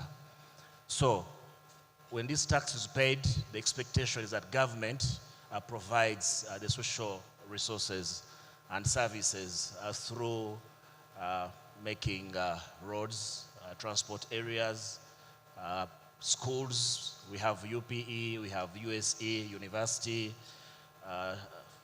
medical services, and very many others, security, and so many others. So it's our duty, and like again it has been put, our economy, our country cannot develop, cannot move out of low income to middle income status unless we make a contribution and actually government spends the resources. PSST has also made a certain time to emphasize the issue of accountability and discipline on the side of the expenditure. We, on the side of revenue collection, tend to have very difficult conversations with some of our taxpayers resulting from the discipline of the expenditure side. And I'm happy to know that the PSST has made this a priority of government this coming financial year, to have discipline in the resource utilization and expenditure side. Because many of our taxpayers, the question they'll ask us is, but what is my money going to do? You're asking for the money, but see how it's being spent. So once government put emphasis on the side of expenditure, discipline and accountability, Ugandans are much more willing actually to contribute even more. They wouldn't mind the increase in taxes. They wouldn't actually mind making a fair contribution of their share. But actually, the challenge is on the expenditure side. And once government has decided to look at that area, we believe Ugandans will receive in return for their taxes very good and high quality social services. Thank you very much. Gary, thank you very much. I think you allay our fears that indeed you're committed to using our taxes in the best way we possibly all can benefit. We'll hold you to your word. Folks, the Daily Monitor this morning headlines and describes this budget in the most succinct manner anyone can. They call it the budget that gives and the budget that takes. Damali, where does this budget stand? On which side does the scale flip? On the part of giving or on the part of taking? What do you think should have been given more, and what less do you think should have been taken away? Broadly speaking, from your experience, having been an astute economics and financial person, but also now someone who is into an extremely interesting field of nutrition in a room where people have all had their breakfast. Over to you, Damali. Thank you. I am happy about the question. And good morning to everyone. I want to start off by thanking Absa, NTV, and Deloitte for this annual conversation about the budget, which is very important. Regarding what has been taken, what could have been given, maybe let me start off even from the tax question. What has been taken, if you look at the tax measures, where we are increasing taxes on cooking oil, on sugar, on fuel, these particular taxes disproportionately affect the poorer households, because the poor households, a large part of their income is actually spent on these items. So we've taken from them.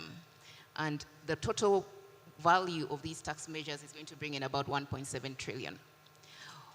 That's on one hand. On the other hand, the budget has given tax exemptions to rich corporations of about 2.7 trillion. So in a way, we've taken from the poor and exempted the rich. I would have reversed that, actually.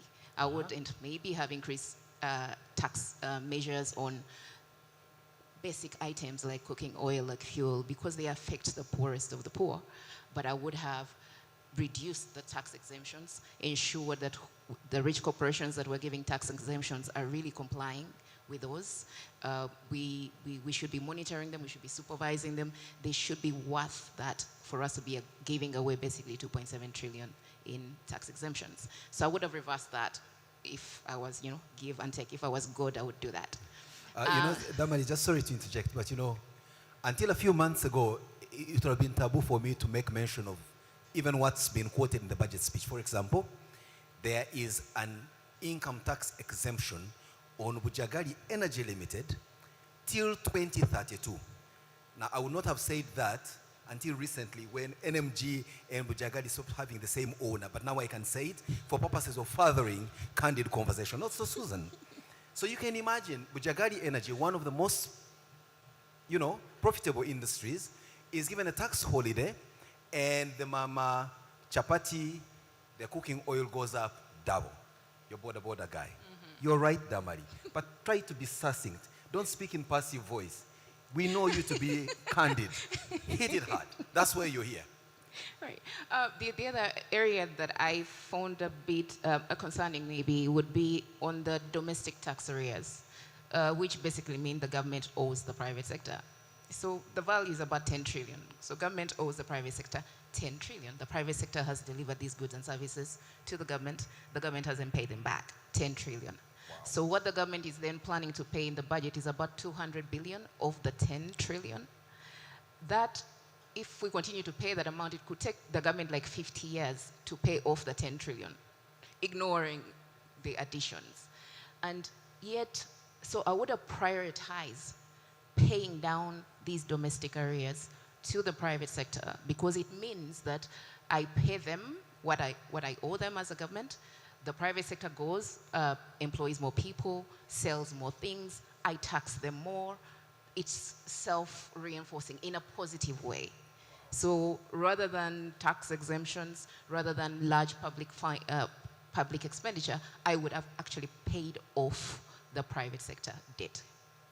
Great, that's Damali for you. Now, I've also been reminded by myself that whereas, yes, but where we are, Serena and Bujagali have the same owner. So Bujagali has a tax exemption till 2032, and yet there is also an exemption on luxury tourism facilities in excess of $10 million plus. And Serena, tourism luxury, I digress. Let me go back to Absa. I think that's a safer space. Otherwise, their contracts for hosting the venue here could also be affected.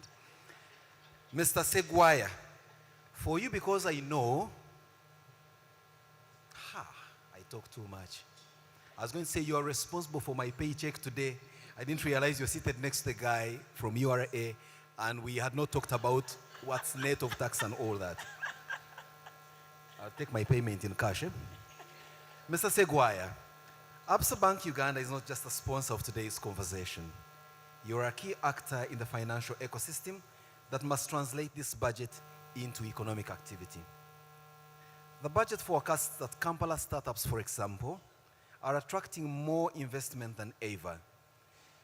The budget tells us that mobile money transactions have hit 392.7 trillion annually, and that foreign direct investments stand at $3.2 billion. The question is, access to affordable credit remains one of the most cited barriers for Ugandan SMEs, and I saw Mr. Walgembe in here, you will agree with me. Now tell us, from where you sit, what specifically can the banking sector, and specifically Absa, what can you do differently in this financial year to ensure that growth numbers show up in your loan books and not necessarily as headline statistics in the Daily Monitor, for example. Thank you very much, Simon. Actually, as you mentioned about the payment, I was told here by my neighbor that you need to withhold. It's a sign of what is to come. And there was an increase on withholding tax, right? That takes Yes. effect when? So, very good question. I think looking at credit, and I know there are discussions of crowding out the private sector, but let me first set some principles. As banks, our honest hope is that we can fund the private sector. Yes, government is borrowing. Yes, they are borrowing probably 15, 16%, and subsequently we price in that regard. And those are fundamentals. But we are cognizant that without supporting the private sector, we shall not have tomorrow's customer. So it becomes very important that we still focus. The other beauty about the budget is we did see different trends of credit. You can clearly see developmental finance being focused on. There's a bit of agriculture where they are clearly allocating some money, and I'm assuming it's cheaper. I think I did see in some of the slides probably less than 10%. So there are opportunities where you can get credit. What are we doing as banks? When you think about credit, you think about the different segments of credit. There are people borrowing in this country at about 40% per annum and plus. If you think about the quick money lenders, if you think about some of these areas which are not necessarily governed, and the rates at which they are giving, the work we are doing, especially for us as Absa, is to try and open up that bracket. Think differently about the customer.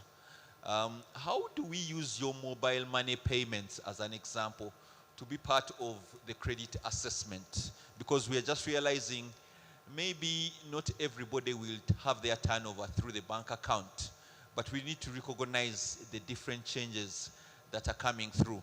So there's a lot of transformation. When we roll out the Digi loan, we are saying, okay, we recognize what mobile money is saying, but you are part of us, we know you, and we can also provide credit at better terms.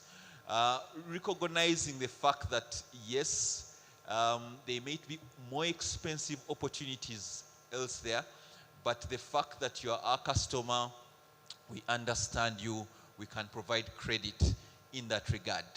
So I think for us, and even organizing this, is to say, look, there will be tough times ahead, but let's have the right conversations, the right compliance, let's understand you, and we shall extend credit. Thank you very much. Tremendous. So for me, what I heard is we shall extend credit. What I didn't quite hear clearly is at what interest rate, but I believe that's going to be coming shortly.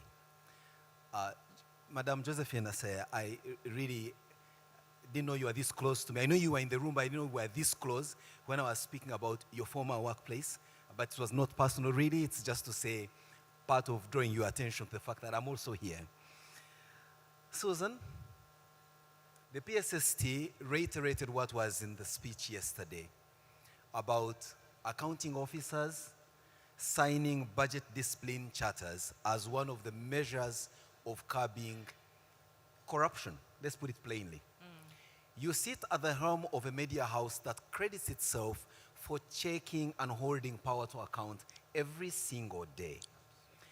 You've done this for the case of NTV now 20 years, I am told. I don't want to believe it because it's only yesterday when I worked there.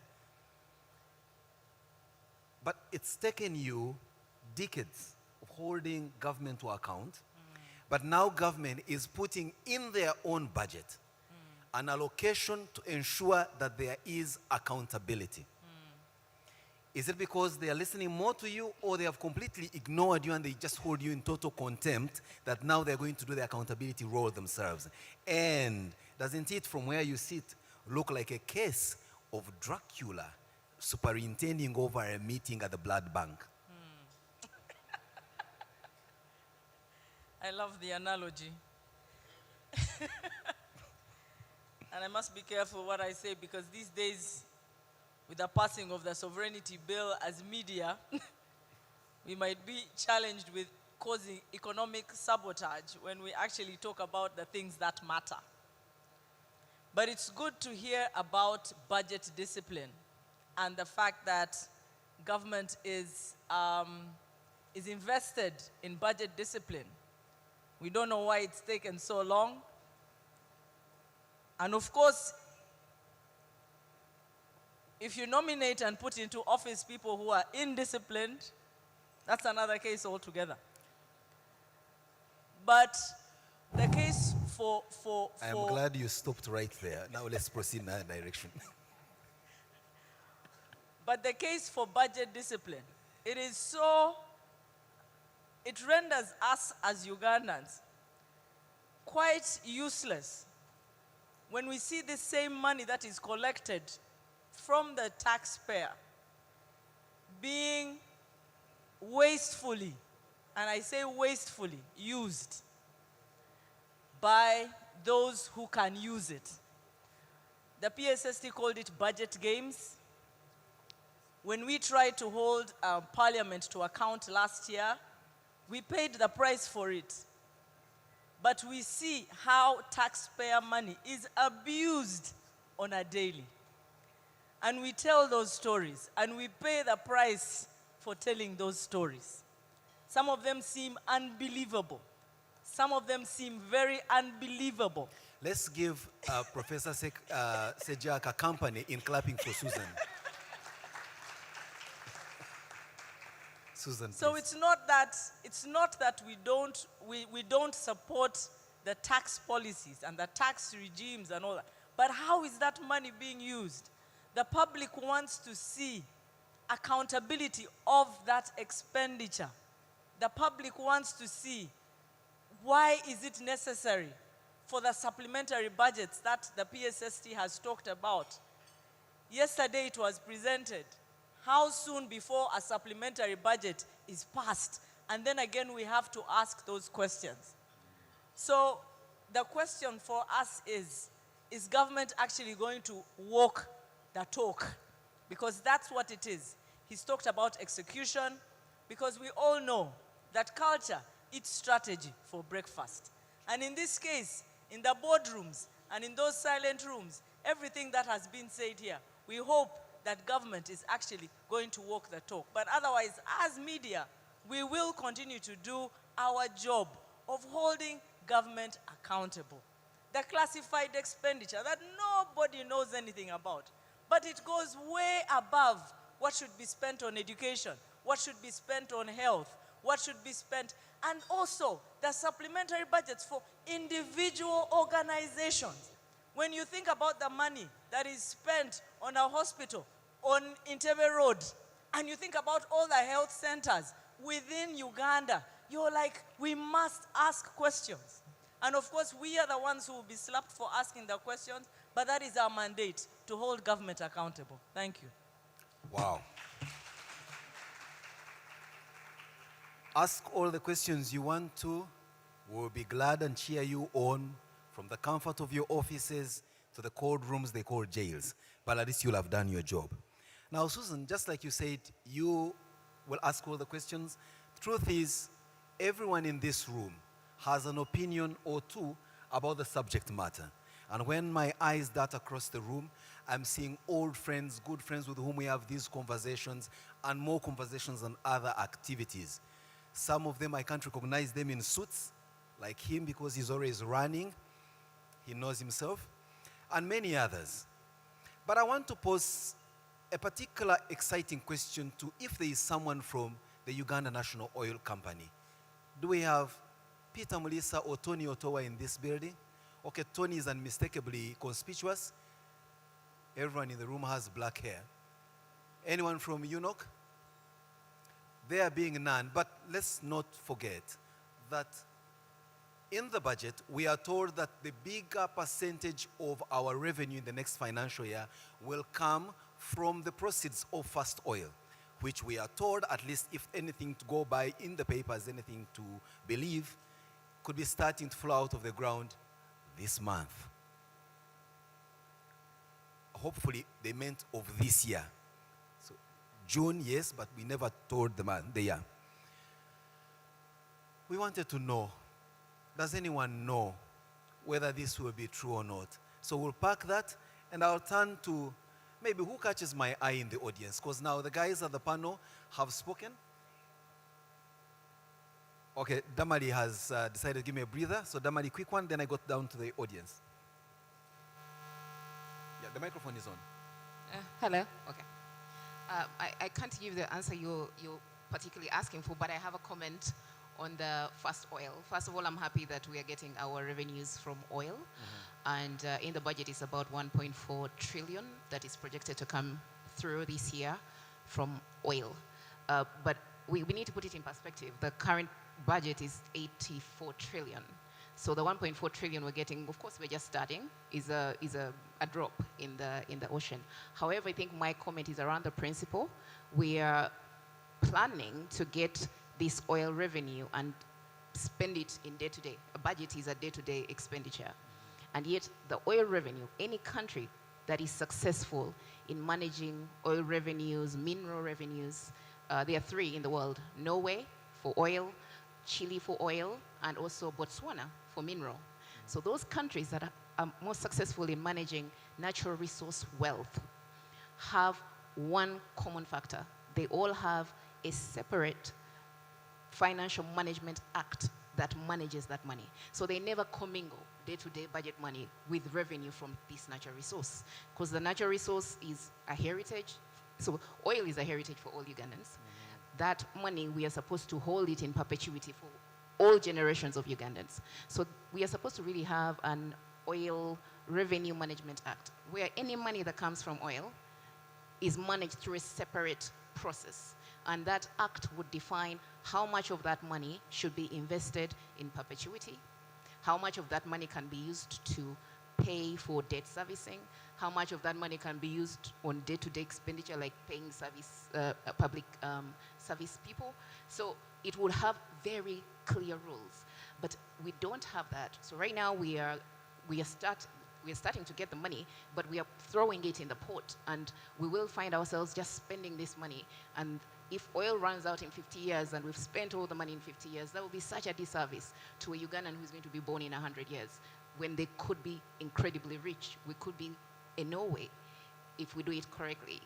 So that's important, that the government puts a law in place that manages this money separately. We don't put it in the day-to-day kitchen expenditure. As I've grown old, I try not to be very political, but Damali, you're tempting me to ask, and you're asking too much from a government that doesn't care about its own present children in its lifetime to plan for generations to come, like 50 years from today. But that question will be asked by more brave and younger journalists than myself. John Walugembe, sorry I pick you out every time you are in an audience, and for perhaps the right reason.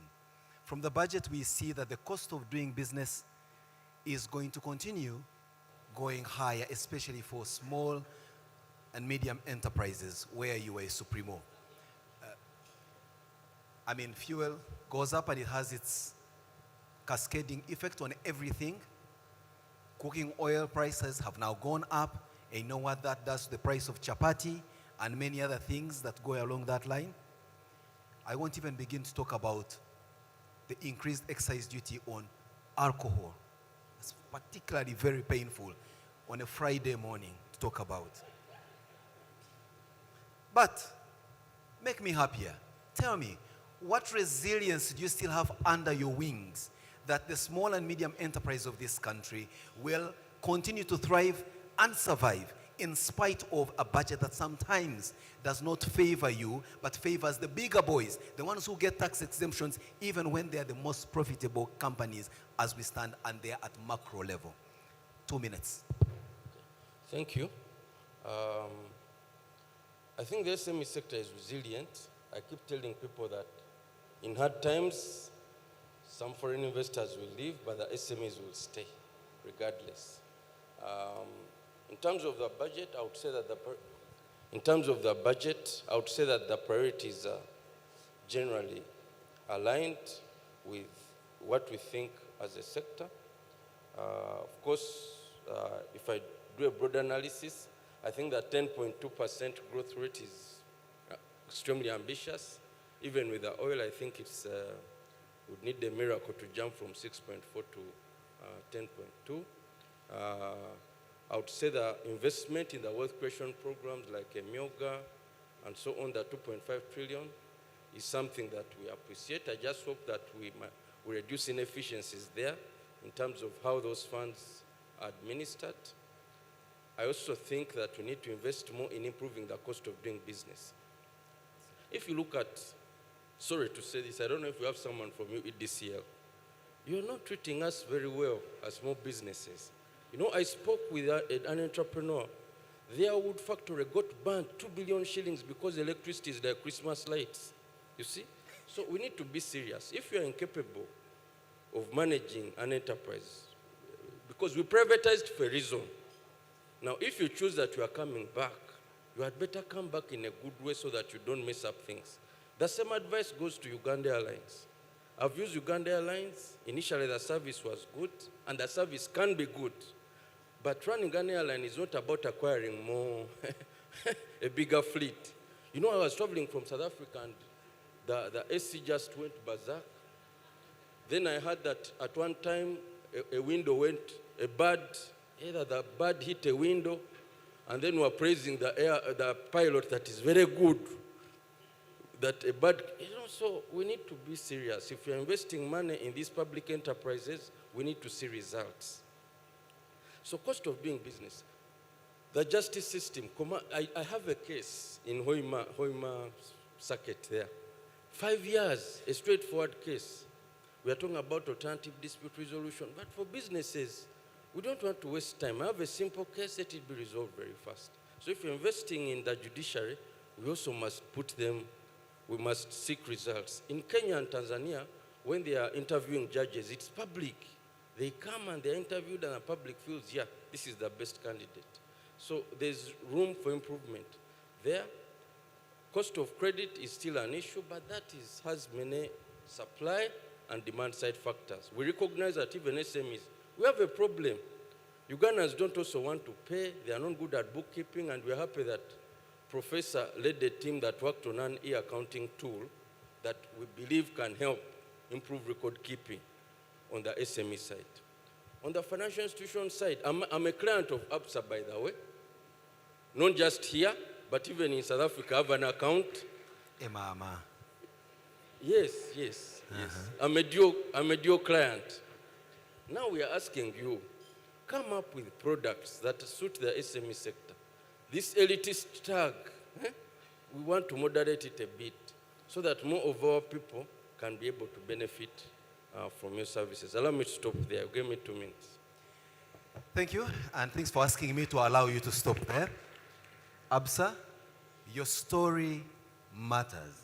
Should not be the story of the big boys and girls, but should be the story of everyone, but even specifically for the Walugembes who are allegedly struggling and running SMEs, but have bank accounts in Johannesburg and in Kampala.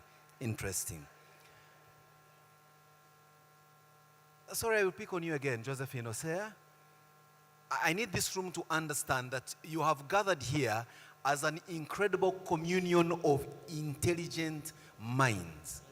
Many of you have possibly never met, or you have only met in the pages of the Daily Monitor and on the screens of NTV, but today you are in the same room, and it would be nice that we hear from Josephine, who has been an astute finance professional, is now into the money markets, and may have 1 or 2 things to say on the nexus between what we see in our pockets, what budget is read by the Minister of Finance, and then where she superintends, which is the money markets. How can we be rich using her as a vehicle and knowing what works and doesn't work? I hope my question makes sense, because I know you're a very intelligent person. Thank you very much, and good morning, everyone. Is it still morning? Yeah. Yes, it is. Good morning. First and foremost, thank you very much for this opportunity. And you're still in the energy sector, aren't you? I change workplaces more often than some of you go to church in a year. Anyhow, so, and I'll speak from the perspective of capital markets and the budget that was read yesterday. And I think one of the things that we are glad about is that when the Minister of Finance read the budget yesterday, one of the things he mentioned is that they are going to try and create some fiscal space by trying to maintain the debt sustainability. And as you recall, currently our debt to GDP ratio is sitting at about 53%. But also he did go ahead and mention that they are looking at other forms of innovative financing. And we believe that with the innovative financing, the things that he mentioned, sukuk, which are the Islamic products, private-public partnerships, the venture capital, and all these other innovative instruments, including getting the state-owned enterprises to be able to tap into the capital markets. For us, we see that as a very welcome change because, for example, if you look at state-owned enterprises, some of them have strong balance sheets. If you look at entities like Housing Finance, Pride Bank, and now the Pearl Bank, those are entities that can actually come to the market and raise capital and not burden our budget. Institutions like National Housing, where are they still getting money from the consolidated fund? These are profitable entities that can actually come to market and free the money that they are giving to them for development of our country. And I'm glad to note that government has gone a long way in issuing the first sovereign sukuk. So what that does, it also opens space for other corporates to come to the market, and because that sets the pricing for that. So for us, with the reforms that they are talking about, we see is going to help reduce the debt burden and therefore deploy more money for development. Secondly, the ambition of the tenfold growth is not going to be managed by just debt, because that will push our debt sustainability to another level. And we know that we need about, 490 trillion or so to achieve the tenfold growth. We are working with the banks will take a bit of it, but I think most of that money is going to come from the capital markets, and we are engaging private sector to come to the market. I know one of the challenges we have is people don't appreciate the capital markets, but that's one place where you can get long-term patient capital. You want to build a plant, you borrow money from the bank, there will be timelines. You come to capital markets, you can borrow for as long as 20 years. So I think that's the thing that we are going to drive to ensure that people understand that. But I think for me, the welcome things I see is if government can actually get through with the fiscal discipline that they are talking about. Because we've had this before. But then come the end of the year, we still see that we are not seeing the fiscal discipline coming through. And then, as I think Damali mentioned, they are supplementary, I think it was Susan, supplementary budgets are coming in. But if we could only get disciplined and improve our execution, then the people on the ground will start to feel. We borrow money, we are supposed to say improve hospitals, no execution. Who feels the pinch? It's the people on the ground. So I think execution is key. If they can get through on execution, I think we'll see change. Thank you. Thank you, Josephine. Now, Michael, maturity is allowing Josephine here to come and market her financial solutions like long-term patient capital better than what banks provide at an event paid for by a bank, and her microphone is not switched off. Thank you, Absa, for being mature. It means that you are complimentary. Josephine, is Capital Markets Authority a government agency? Yes. So she just came here and started saying that, government agencies and departments and enterprises should not be going to the national coffers to pick money for development and all that, right? You heard her. She even gave examples. National Housing, she mentioned other places. For you, where do you get your money? If you're not leading by example, we hang you here and now, and this is an era of mob justice, I will hold the log. Maybe I should have started. So Capital Markets Authority is a regulator. So we are formed by an act of parliament. So we're actually a government authority. And who finances you? government finances us. But you would be surprised what my budget is, how much I operate on. I operate on a budget, I've been operating on a budget of 9 billion shillings. Yeah, 9 billion. 9 billion. Thank you. Yeah, Thank you. let me stop there. Yeah, because after all, I, Simon Kasiate, swear to you, and Michael, you can bear me witness or help me, I have never seen 1 billion shillings in one bundle in live notes, me. So when you tell me your budget is 9 billion, I don't know what you're talking about, unless today I pass by Hannington Road and Absa gives me the chance to look into their coffers. Now, Bonnie Kagaba, you're from Likana Safaris, and you have an important point to put across in this room. But let me give you some context. We were told that now tourism tickets are at an all-time high, in fact, higher than our pre-COVID times. In other words, muri bulungi nnyo. I hope that you're not coming to complain in this room that tourism is taking a nosedive, unless in specific reference to Ebola and other force majeures. Over to you. Thank you so much, Simon, for the great opportunity. Protocol observed, and good morning. I think it's a morning. My name is Bonnie Kagaba, and I run a safari company called Likana Safaris Uganda. But when I'm not in safaris, I also teach at Makerere University Business School. Simon, I'm going to ask in context of tourism. You've given a very good background. Yesterday I saw we contributed close to $1.86 billion to this economy in the last financial year. But the allocations we saw, they're giving us only 500 billions. I know you've not seen a billion in your account, but I just want to give you context. And this is to the Absa boss, who is here. I would be so happy if you, at Absa Bank, start something related to tourism as a product. We've been so much ignored. I'm not saying farmers or agriculture should not be continued to be prioritized in your products, but tourism operators in Uganda, they are nowhere to be seen in the banking sector. We are trying to be a little bit not hard to government anymore, because it's private sector led. I've seen Sarah has been here, Madam Sarah Kajingo, but roads are bad, and we are buying cars after getting maybe loans from Absa Bank.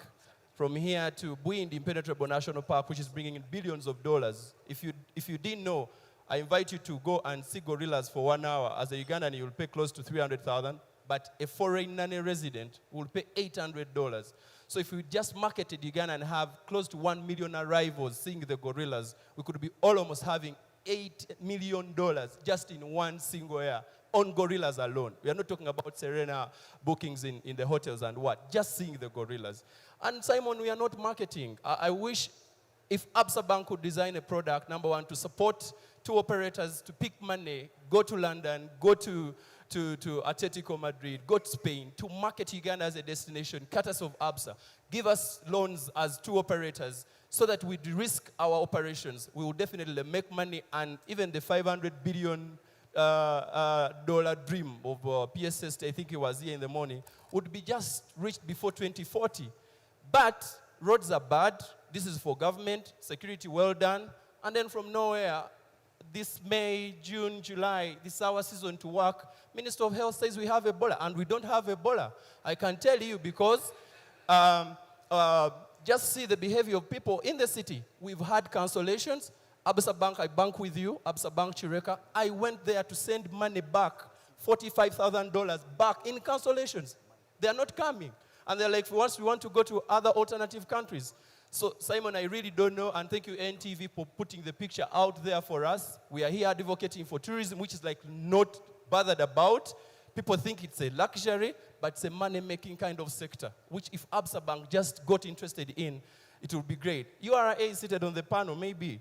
They can tell you how much money they register every single day. Uganda Wildlife Authority sends them credit we give them in advance of the gorillas, the park entrances, the chimpanzee permits. Then what more can we ask for as tour operators if we are not prioritized? Simon, we're not saying we want $10 billion or $10 trillion to invest in tourism marketing, but let's be prioritized and make money in this economy and create jobs for the young people.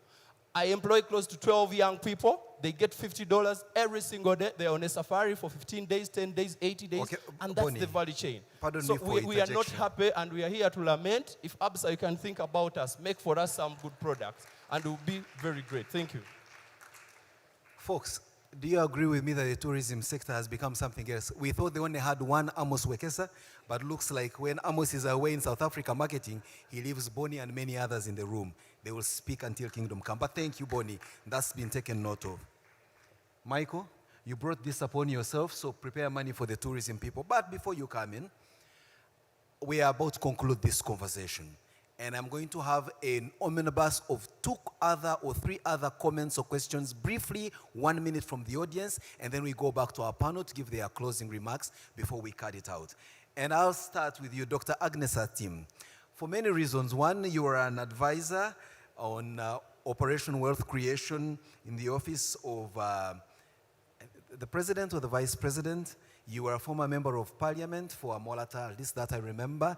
And you are also very highly invested in matters finance and investment. It would be nice for you to chime in and share with us, especially on these government interventions of this free money, PDM, Operation Wealth Creation, blah, blah, blah, blah. Honestly, I haven't seen my share and I don't even know where to start, but you tell us how that happens. Then before you exit the room, I saw a tech survey guy, Mike Niyitegeka, and I'm told if we don't talk technology and innovation, we will be in trouble, and that conversation must be had for 1 minute or 2. So Michael, be on standby. I've seen you walk in. Sarah Kajingo from the Private Sector Foundation. It would be a disservice for all of us in the hustle economy not to hear from you as our Private Sector Foundation guru on how we can fit into this whole conversation. And when we are done with those 3 questions and comments, I will allow my friend Coach Bob at the back to just stretch you for 30 seconds because it's important for you to have a stretch after these 3. Hey, Bob, I didn't say now. Bob, I didn't say now. Okay, fine. And then we can conclude it with the panel here in 1-2 the tab. So, Dr. Atim, 2 minutes. Michael, 1.5 minutes. And then Sarah, if she's back in the room, 2 minutes. Thank you very much, the panelists, but also our chief guest, who gave us a very good overview of the budget. Mine are really 2 or 3. One, we need to appreciate the fact that the PSST gave us a commitment of government getting into issues of discipline and accountability. But as ordinary Ugandans, we want to see this taken to a level of implementation. Because the biggest challenge you see in that budget is that we are paying close to 34 trillion on interest payment. And this interest, unfortunately, comes from some of the loans that we get and we don't implement it. And at the moment, we have, I think, I did some quick analysis some time back, and the World Bank would excuse me if they are here, that our implementation for particularly some of the projects under the World Bank is just close to 30% of the money that we've already signed on. So I think as a country, one of the things that we would really be more interested to see is the commitment to implement what we promise the country. And so that requires a little bit more frugal intervention, which I didn't see coming out very strongly. Secondly, is on the issue of taxation. And I appreciate my professor there, he's my teacher actually of economics, that countries do not actually generate revenue from increasing taxes. The best would be to invest in productive sectors, which we see government making substantial investment, funding the, what we call the social sector kind of funding. But we need to see how many of Emyoga, PDM, youth, women, and all that being channeled into the whole value chain. If you give me my 1 million shillings and I plant my maize in a molatar Where is the market and where is the processing plant where I'm going to add value? So I think we've seen government coming in a bit more into addressing the whole value chain. Otherwise, the economics, my professor taught me, is that economies grow when the citizens have the purchasing power. Tremendous. Thank you so much.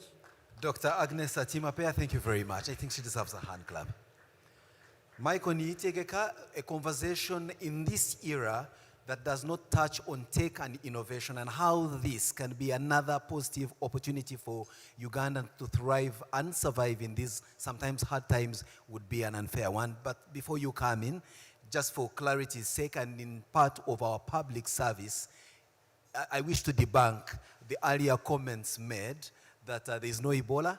Ebola is real, and that's why we all must take our precaution and sanitize, wash our hands, keep away from, like I'm doing with the panelists and you, I'm trying to keep away as much as possible, so that there's no reason as to why this should go on. Suffice it to say, of course, government of Uganda knows a thing or two about Ebola and other communicable disease management, and they are doing quite a lot around it. That said, Michael. Thank you. 1 minute and a half.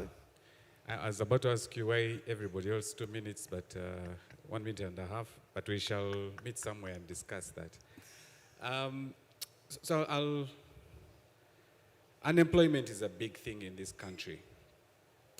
And from the digital economy perspective, if we move away from the grand conversations of AI and everything that comes with it, for me, I see the opportunity that technology presents in enabling a number of our people to get into what I would call the gig economy. But here's the biggest challenge, that access to devices still remains a far-fetched dream for many of the people that we are targeting. We are currently running a training program, and it is disheartening to find students who have gone and completed university degrees are struggling to find an access to a laptop. And because of that, it means the opportunities that they are out of this country, they can't participate in those opportunities. Simon, let me tell you this. We currently are running a job board where we are curating work from all over the world in some of these major markets. These opportunities, our talent here can actually take them on. Their biggest hindrance is access to devices. And if you look at our incentives, where have we decided to put a tax rebate, if I could put it that way, or reduce on tax, is entry-level smartphone. And do you know what that entry-level smartphone can do? It's not the one that will enable me to deliver a service and get me work. So my challenge has been, and engagement with some of these government entities, is that we need to move away from looking at internet, for example, as a luxury. We need to start looking at internet as a factor of production. We need to start looking at devices the way you have tax holidays for people who are bringing in agricultural equipment. We need to do the same for devices that enable the young people to get into the gig economy. And I pray that people who are in charge can also get to listen and understand that the gig economy or the digital economy thrives in a different ecosystem. I know one time the president said the internet can't grow cassava, and therefore it clearly said the direction that if you're discussing internet, that is still a luxury. It's for the very few. But what we see is a huge opportunity, and I hope that those who listen and have an ear to those that take decisions can invest a little bit more in understanding how the digital economy operates and the opportunity it presents for these young people that we have. The last 3 months we've been observing how many jobs come out of the IT sector in this country. We've been averaging 30 jobs.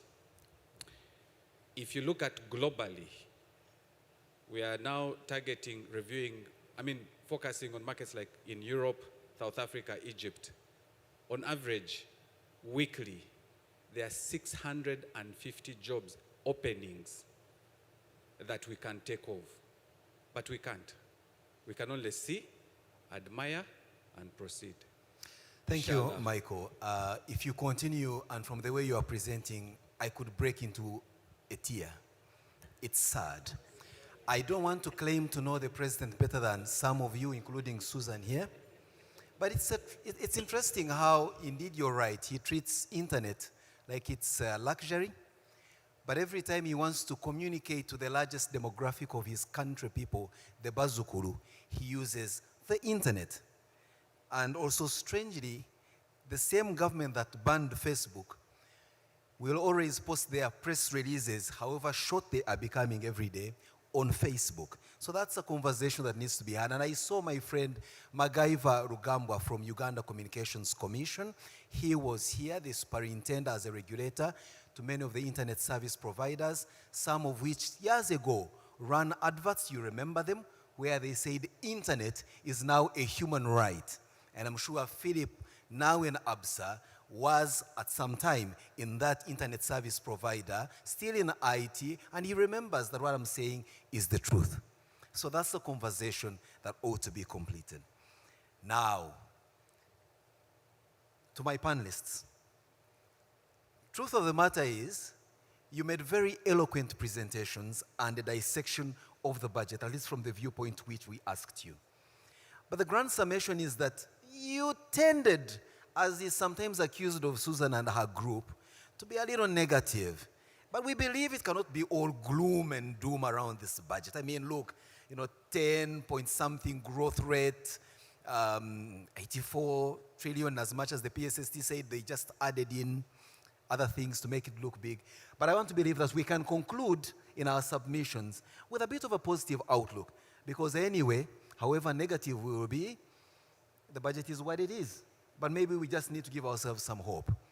So yeah, as we await for a time when we can download cassava into our bodies using the internet, for now, it remains one of those far-fetched places. Sarah, I was using all these many words to allow you come closer to the microphone and make your 1 minute, but I know also that you may not remember why I invited you earlier on, because you attended to more important things. So allow me, invite Coach Bob. Bob, it's 1.5 minutes, not the one of Michael Niyitegeka where you give him 1.5 minutes, he does 7 and complains you gave him 1 minute. So we just stretch a little bit, because we need to be out of our live broadcast at exactly 11. So here you are. Someone pass. Do you need a microphone? With your size, you may take mine, but no.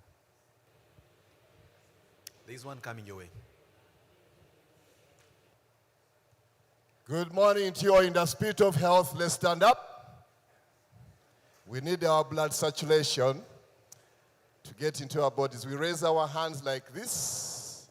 We keep the smiles, and we shall count together as a team, as Ugandans. 1, the spirit. 1, 2, 3, 4, 5, 6, 7, 8, 9, 10, 11, 12, 13, 14, 15, 16, 17, 18, 19,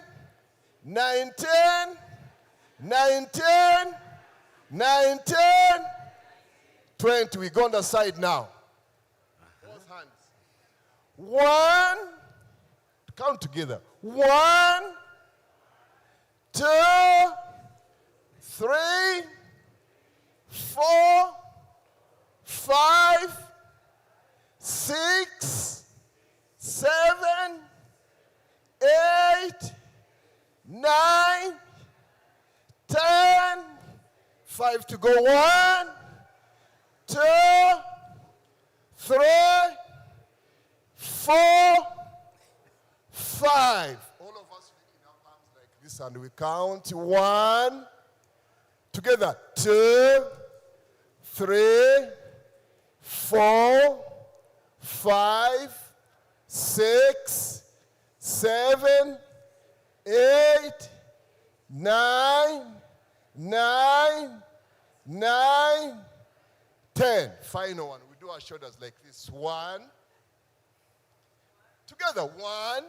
1, 2, 3, 4, 5, 6, 7, 8, 9. Behind. 1, 2, 3, 4, 5, 6, 7, 8, 9, 10. Clap for Simon. So in the spirit of Chisanja, no sleep, I didn't want to have any one of you caught on TV sleeping at a serious discussion, hence Coach Bob. My incredibly talented and highly articulate panel. I'm now handing it back to you in a tour de table. And I want you to lead by example that everything starts and stops with discipline. And the discipline that really counts is when you're able to self-discipline yourself. I stress, self-discipline yourself. And so as the moderator, I'm going to take leave and say we pass it on like that, right? You have 15 minutes between the 5 of you, which means 3 minutes each, but you can cede some minutes to the other. And so I will come back at the end to say thank you and goodbye. The question was already asked. Now we pass. What? Susan asked, what was the question? By the time we finish with Professor Sejaka, you will have known what the answers are. But yes, it all can't be gloom and doom. There must be something remotely positive around this budget. Or if there isn't, like they say, when life hits you with lemons, the worst you can do is make the best lemonade out of it. This is the budget as we have it. How much lemonade or what kind of lemonade can we make out of it so that we survive long enough to listen to the next budget that we hope will be better than this one? I'll start with you, Michael, then you'll pass it on to Bonnie, then we'll pass it on to Damali will pass it on to Professor Sejaka, and then our hostess for the morning will crown it all, and then I'll be back to make closing housekeeping rules. Over to you. Thank you very much for those remarks. There's a lot of feedback we received as Absa. I think one of the things we appreciate is having a growth or abundant mindset means that you can bring the taxpayer, the regulator, the client together, and appreciating that. So I do appreciate the comments that have come through and the fact that there is enough for everybody. There's enough for those who do share capital. There's enough for those who do developmental capital and mobile money or microfinance. The other bit is the challenge of a banker around confidentiality. I was challenged as like, should I give the examples we do in tourism? But I want to say they are there. We provide leasing products to our tourist suppliers, and agriculture is also there. We do provide that leasing. But I think to answer the question, what are the key positives? I did a study as part of research. If you analyzed pay as you earn and NSSF, the average salary for Ugandans or for the members is about 250,000 shillings per month. Today, at least the Ministry of Finance has decided to say that those earning below 330,000 will not pay tax. You will just pay it in a different form. What am I saying? There are some good sides to the budget. And that's why we want to have this conversation together and ensure we understand what we take away and appreciate the challenge ahead, especially when it comes to the cost of productions. Thank you very much for coming. Thank you very much, Simon. Actually, it's not all gloom. As you indicated, there are so many takeaways. And from a tax policy perspective, one of the aspects MD Absa has passed it on, the issue of the reduction in the thresholds for pay as you earn. So as Ugandans who earn below 335,000 shillings, you have some additional disposable income to take home. So if you earn below that, you pay tax in another form, but not directly pay as you earn. But also other opportunities I want to speak to here. We still have an income tax exemption for new businesses. I hope you are aware. Formalize. Once you register your business, and this started last financial year, once you register your business and formalize it, you have 3 years of not paying income tax. That should be a very good positive for the businesses. We have also made easy the financial institutions area. The microfinances have been having a challenge of not taking a deduction in respect to bad debts.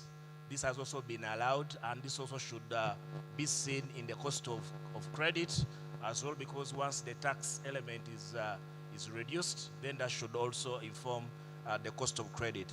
When you look at other areas like VAT, the VAT threshold has been reduced from 150 million to now 300 million.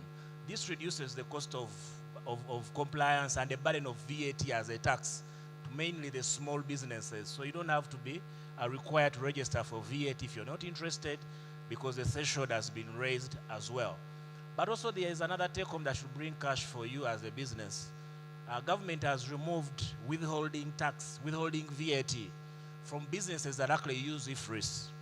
Once you're a businessman and you issue an IFRIS invoice or an IFRIS receipt, you will not be subject to withholding VAT, which has actually been the case. This should actually also give you more cash flow in your business and actually operate much better. That's a take-home for businesses, and of course it requires you to be compliant in that area. But also look at the waiver. The waiver of penalty and interest has been extended. This is the fourth year running. If you have actually penalties and interest that has accumulated on your principal tax, and that principal tax is due as at 30th June 2025, the government has actually waived that interest and penalty provided you pay that principal tax by 30th June 2027. That also should save you some money that you otherwise pay in costs of interest and penalties. But still, in addition to that, government has written off all taxes that are outstanding for businesses up to 2016. So if you had tax areas outstanding up to 2016, government has written off all that. That again should save you as a business to inject more cash into your business and be able to survive much better, and so many others. So despite the gloom arising out of increases in excise duties, because these are largely seen as sin, you know, excise duty came from what is referred to as sin taxes, alcohol, sugar, things which are understood not to be good for health and society.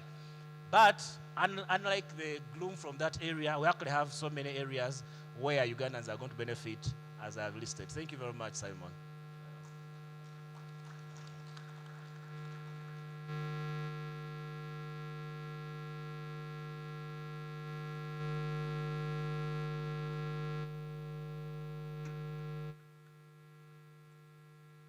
Hello. Thank you.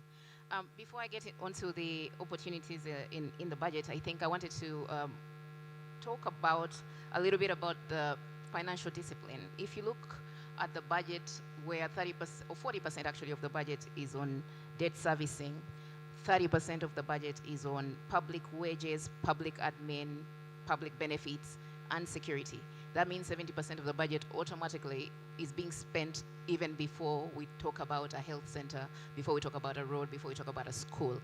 So that in itself is an opportunity for us. We have that if the government, the budget makers, can actually shrink that expenditure on public wages, public admin, the security budget that is, we could actually make that saving. And the reason why that is critical is that the actual productive sectors have gotten a very small percentage of this particular budget. 6% actually is going to agriculture, tourism, manufacturing, ICT combined.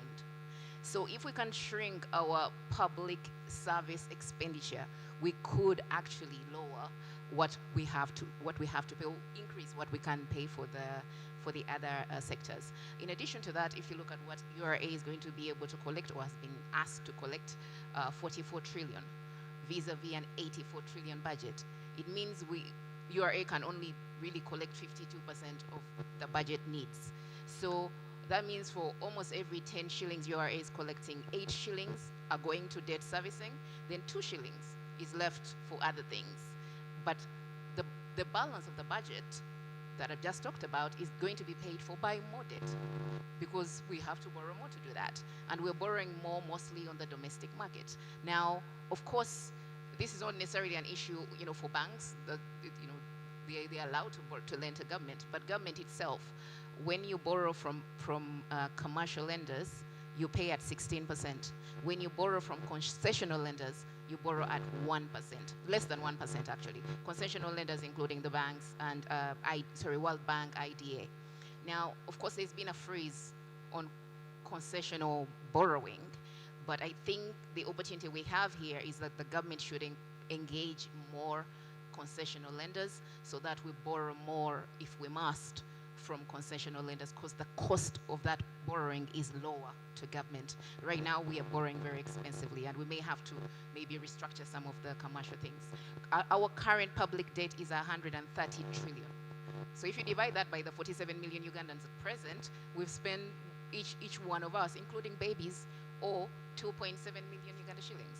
Like, that's a huge amount of debt as a country to carry, because then we will in future, have it. So we have an opportunity to restructure the way we are borrowing, the way we are financing this budget. An opportunity, one, to shrink the budget, an opportunity to restructure the debt finance. I also want to talk about our budget vis-a-vis the tenfold growth strategy.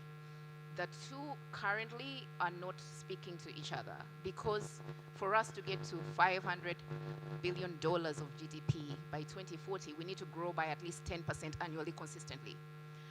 The reality is we are growing by 6 to 7% over the last 3 years. And usually you need to be prudent and look at the reality. So if we continue with that growth, 6, 7%, it means by 2040, our GDP will be between $120 billion and 130. For us to shrink that gap, the opportunity we have to shrink that gap is that we have to invest at least 45% of every annual budget over the next 5 or so years on sectors that actually grow the GDP. Sectors, again, being agriculture, we know them. Agriculture, tourism, ICT, manufacturing, infrastructure. 45% of our budget should actually be there for us to get to that GDP. So we need to close that gap between ambition and where we're actually investing, or allocating the budget. So we need to put our mouth where our money is. Lastly, the opportunities that I see in this budget, I think I'm going to associate myself with Absa and URA on the opportunities that they've already identified and associate with that. Thank you. I see what you did there, Damali. But Sejaka, please, Prof.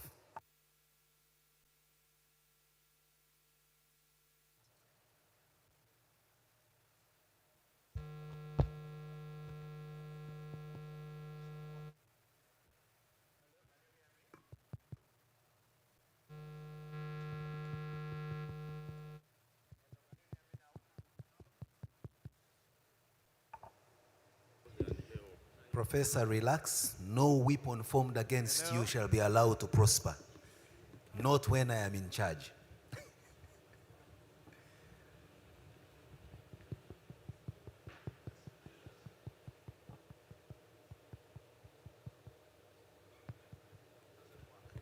No?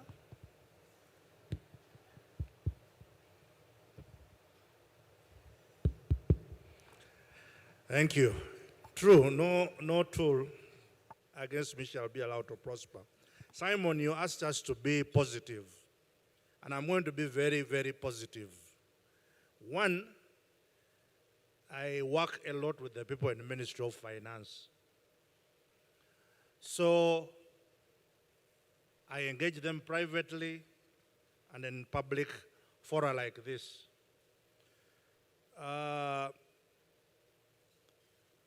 As far as planning is concerned, Uganda has some of the best plans in sub-Saharan Africa.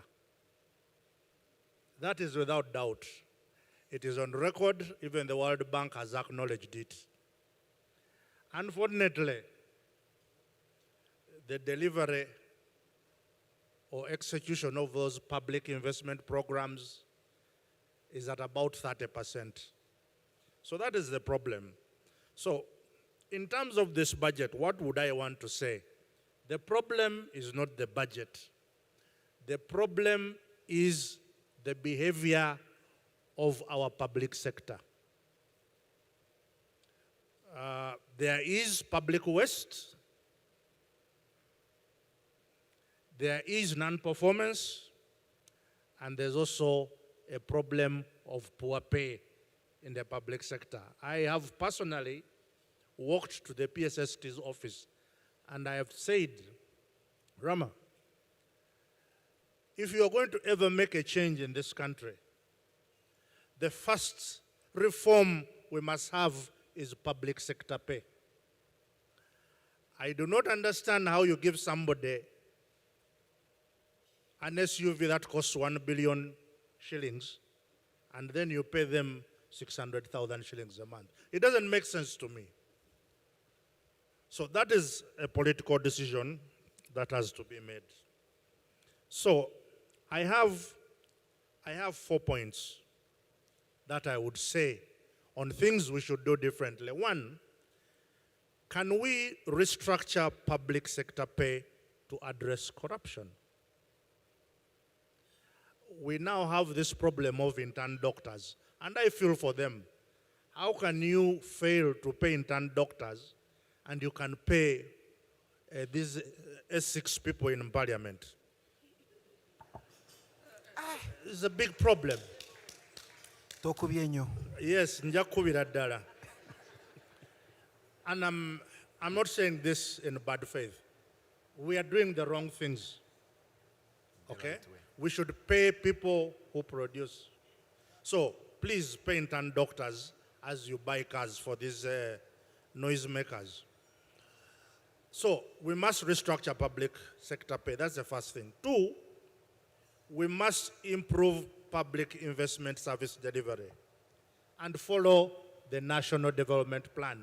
I think when the NRM caucus at Chankwanzi, His Excellency added a 10th priority, and that is fighting corruption. You will not fight it unless you pay people properly. Three, Mike Onyitageka, you referred to this. Can we address taxes that impact financial inclusion, especially on digital transactions? We are talking about financial inclusion, but then we are not doing that. Four, if Uganda is going to achieve that 10x growth, surprisingly, the investment must be made elsewhere. Hey. Okay? The investment must be made in the social services. It must be made in a better education system and in better health services. So if you don't improve your social services, if you don't improve the quality of your people, then you cannot have the 10x growth because you are dealing with a growing proletariat. My thoughts go to the family of the Raga who was killed the other day, Sydney Gongodio, and I'm telling you, I have lived in a number of communities. There are communities where that kind of public lynching cannot happen. Why is it happening here? Because the society is becoming crasser and crasser. So our investment in social services, our investment in education, we call it the broken window theory. We have a broken society. We need to invest in education. We need to invest in social services to have a better society. Those are my 4 points. Otherwise, I think the ministry tries to make the best plans. The execution is the problem. I thank you. I'd promised that I would not interject, but one, let's clap for Professor Sejaka. But also in the spirit of history and remembrance, I used to be a very bouncy, inquisitive journalist with NTV when the current PSST used to sound exactly like you are. Now he doesn't sound like that anymore. I've also grown old and retired. So I hope that you too, possibly, even after telling us that one, there's no hope you'll ever become a minister, we don't know that for sure. You have also tremendously killed your chances of being a member of parliament, because Professor Sejaka, the day you ever stand in a constituency, I, Simon Kasiate, will take it upon myself to come and decampaign you for exactly what you've called MPs, noisemakers. Susan. Thank you, and thank you again. It has been a pleasure hosting you this morning. Obviously, there is an opportunity for government to walk the talk. We always hope, and we hope that they will actually do as they've said. And to listen to the experts on financial discipline. All of us, as media, we have noted that there's great interest in our business content, in our business programming on TV, our business content in the Daily Monitor, Business Daily. Great interest, which means that people want to know. They want to know where the opportunities are. The ordinary person wants to better themselves. And so the question and we're told every time, financial discipline, how to save, how to grow. And we know that if these same principles apply to us as people, as individuals, then surely they should apply to government. Spending more than you are collecting is madness. We can't keep doing the same things and expect different results. Unfortunately, that seems to apply to us as individuals, but not to the greater country that is Uganda. The public administration expenditure has been talked about by, I think, 2 people here who are obviously not conflicted to talk about that. So I won't say it more. But yes, it is disheartening to see priority areas that should be prioritized. But, a few weeks from now, we're going to see brand new rides, in this neighborhood, brand new rides. And you're wondering, but is that the priority? Is that the priority? And so it's important for us to ask ourselves, and I think for me as media, because we are the conscience, media should be the conscience of the nation, to ask ourselves as a country, the opportunities that will leave Uganda in a better place. When we talk about infrastructure, the gentleman from the tourism sector has said we spend all this money, but there is no infrastructure. The road, what we call tourism infrastructure. Now, when you give tax incentives to luxury, the people who already have, we know the Bible says that those who have shall be given more, right? But in this case, the luxury, those who already have. So what about those who don't have, who actually need the helping hand? And so it's really the conscience of this nation. It has never been more glaringly open than now. The conscience of this nation, we must constantly question our priorities. Uganda is not a poor country. Uganda is not a poor country. We've seen it by where we see the trillions go. So we know that Uganda is not a poor country. We have an opportunity. We have an opportunity to set our priorities right and see how we can pull everybody along with us. And it doesn't, like he has said, the plans are there, but the execution. And of course, as media, ours is not just to hold government accountable, but also to speak, we speak to the ordinary Ugandan. On NTV, the person who watches Akaungezi every night, they just want to know, how can I make my life better? How can I better my family? How can I ensure that my children go to school and achieve and get a good education that will set them on the right path to life? Those are the questions that the ordinary person wants to know. All this Luzungu we've talked today is good Luzungu. But at the end of the day, what does it mean for the last person to put money in their pocket? Where are the opportunities? And there's an opportunity for the experts here, the SME experts here, to talk to, we'll give you the platforms based on this budget. Where can the ordinary Ugandan, the entrepreneur, where will they find these opportunities? We see taxes on the used clothing is going up. Fuel, up. Sugar, up. You know, once fuel goes up, literally it just means that, you know, my shilling is going to achieve less. So how do we speak opportunity even when my shilling is going to do much less for me? So the call is for this conversation to continue. You have a voice. We have the platforms. Come, let's talk, because the bottom thing is that we must have a positive impact for the ordinary Ugandan. Those of us who are policymakers, at the end of the day, the Ugandan is who holds us accountable. The person who watches us every day making policies, at the end of it all, that's the person we must account to for what we do in the boardrooms and the conversations that we have. So my call is, let us think of the everyday average Ugandan.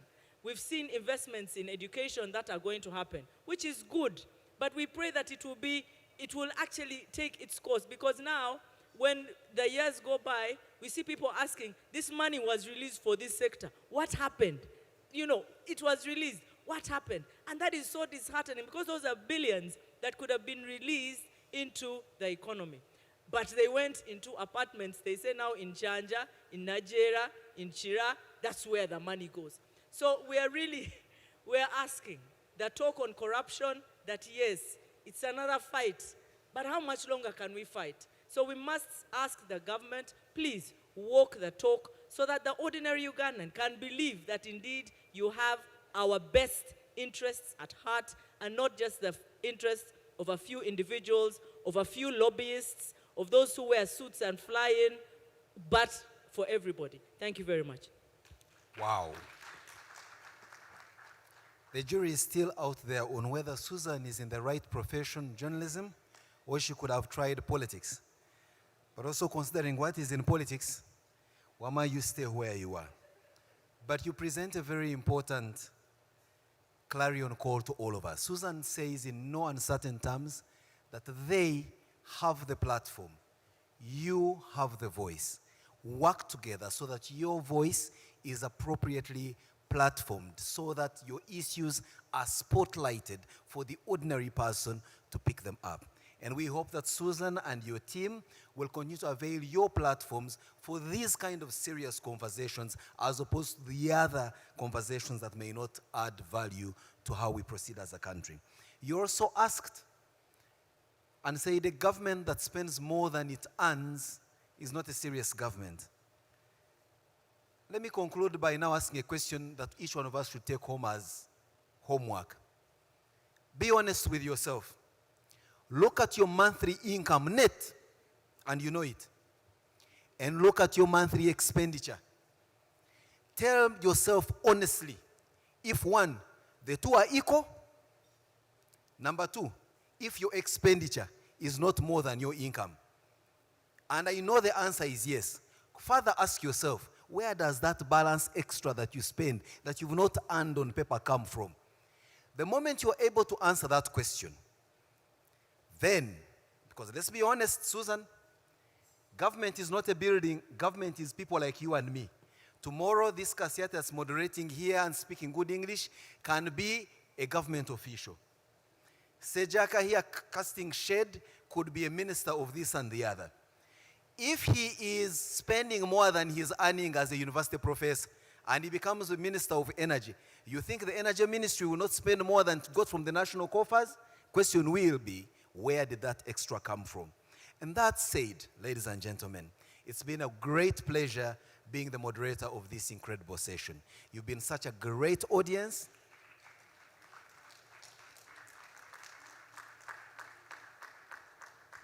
I meant you watching us on TV before I come to these ones in the room.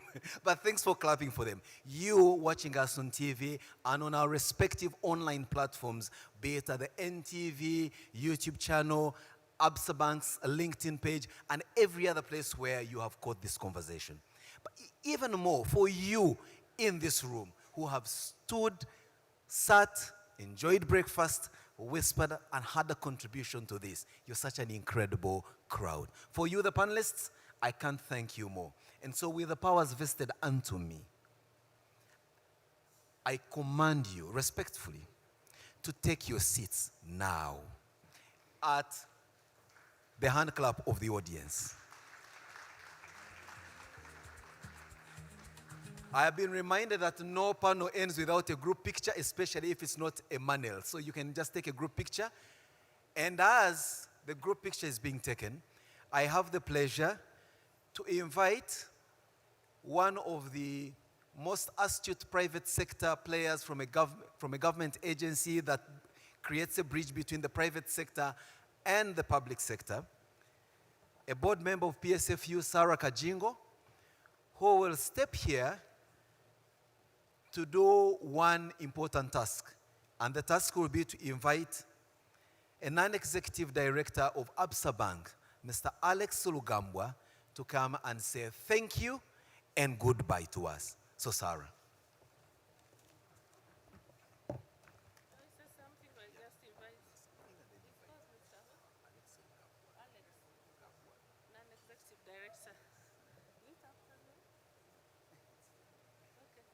Morning, ladies and gentlemen. Thank you, Absa and NTV, for convening this every year and for inviting us. We have had candid conversations, and as Private Sector Foundation, the apex body of the private sector, we are happy to continue supporting you businesses out there watching us. And about the budget, we are excited by especially the increase in the VAT threshold from 150 million shillings to 300 million shillings. And for the workers, pay as you earn from 235,000 shillings to 335,000 shillings. As tourism players, we are excited about tax exemption to investment to the tune of $5 million, and we will be holding the PSST to his word. Every year, we propose a raft of measures to the Minister of Finance, and 85% of our proposals are adopted so far, and so we look forward to the faster execution of projects, to the discipline, to the austerity measures that he announced, especially in the reduction of expenditure toward consumption. And as a country, of course, but I'll speak as a strategic communication professional. Susan has spoken a bit about discipline and our esteemed panelists here, but you know well that CSR and community outreach had lost meaning. So we are going to put the PSST on task, but also watch the rest of the government. Otherwise, we welcome the increase in agriculture across the board, irrigation, and also that investment in capitalization of production at the smallest administrative unit, which is the parish.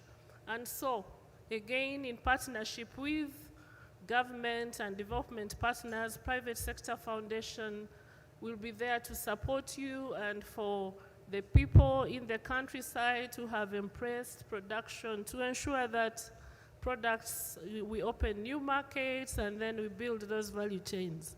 Otherwise, we will continue to be speaking. This 200 shillings on fuel is going to increase the cost of doing business. We have commissioned a number of studies, and manufacturers around the country are still faced with power fluctuations, and whenever power goes off, they resort to generators which consume diesel, so you can imagine that cost. So but it's now my singular honor to invite the non-executive director of Absa to come and close this very productive post-budget dialogue, and to extend our gratitude once again to Absa and to NTV for hosting this every year. Thank you so much.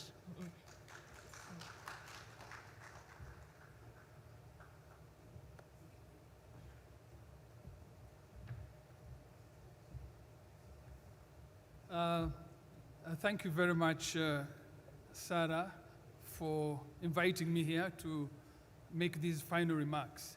First of all, greetings from the board chairman of Absa, Keith Kajejira. Unfortunately, he couldn't be with us in person, but he asked me to represent him. I think we've had an excellent day here, a very good conversation.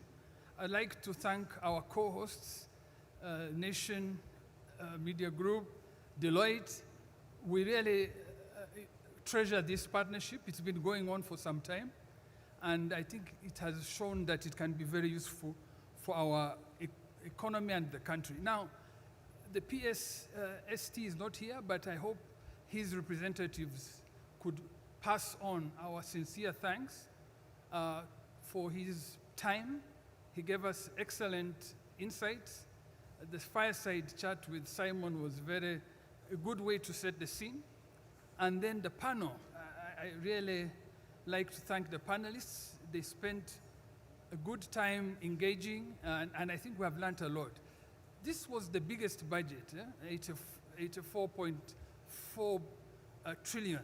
And I think it has also come with the biggest hope ever in a future. A lot of opportunities can be harnessed, and the panel, I think, was not shy.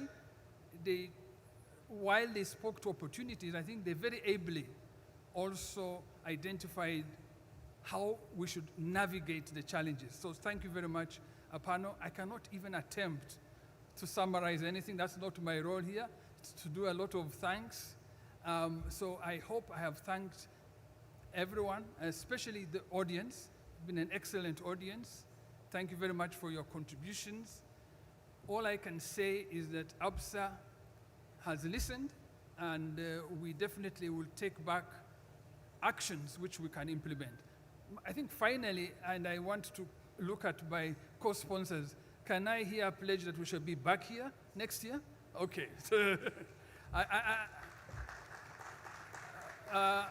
I've been given the nod, so next year's budget, immediately after, let's reconvene once more, and very importantly, when we meet next year, let us take stock of what we discussed today.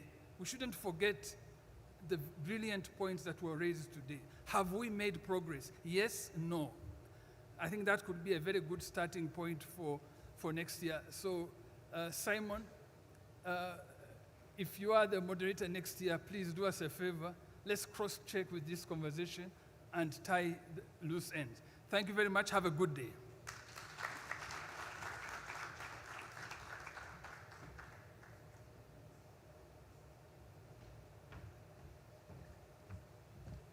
Thank you, Mr. Rugambwa. And considering that after Mr. Rugambwa spoke, you didn't all stand up and leave as I thought you would, maybe then I should just come and say, get out. But Mr. Rugambwa made a very important point that cannot go unthanked. Thank you for committing budget for next year's conversation, and on the condition that I am the moderator, for continuity, for institutional memory, for conversational flow, and also that may also be a guarantee that I will still be very much alive and that you will be. That said, God bless all of you. Have a wonderful day for God and my country.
Uganda, are you ready?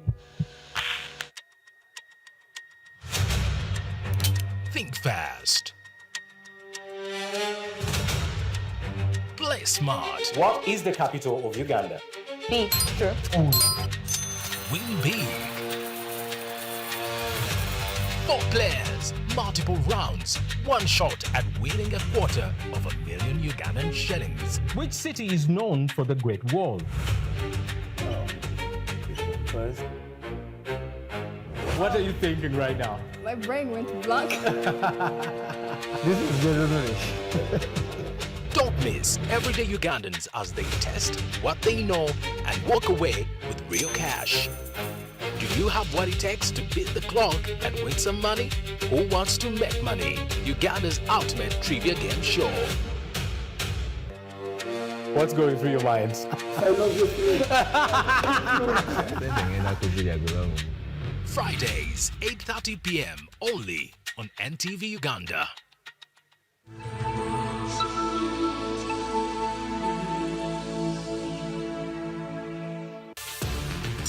Discover the untapped treasures of Uganda's fertile soil in a journey that unearths the true essence of its agricultural brilliance. Uganda's bounty knows no bounds. Every seed sown nurtures a promise. Every crop harvested sustains a nation. Join us as we delve into the heart of this agrarian haven, where dedicated farmers toil tirelessly under the sometimes scorching but otherwise glorious sunshine. We started with 10. Today we have over 200 goats. The people who are importing coffee to us are fighting to take our pure coffee. You can actually increase its productivity depending on, again, where you get the seed source. We've exported pine to Netherlands, we've exported to Dubai. So even if you have the smallest piece of land, you can even look after 200. Witness the vibrant tapestry of Ugandan agriculture unfold before your eyes, showcasing the rich flavors, fragrant aromas, and boundless possibilities that thrive in its nurturing embrace. Oh, wow. It's amazing. They look healthy. When 20 fruits on the tree of this size, you should be able to make a lot of money. We meet a group of farmers doing what no other farmer has done. Our target and benefit is to set up satellite farms. Our farm will be the only fully data-driven rabbit in Africa. Our dream is to inspire to be the biggest. The gold is in the seed, and we are here to share that radiant journey with you. Most Ugandan soils have been profiled to actually be acidic. If the cow can eat what it's supposed to eat in good time, it should be able to get a 40 litre per day. The market is there. Because the market will tell you the variety they want. Seeds of Gold every Saturday exclusively on NTV Uganda.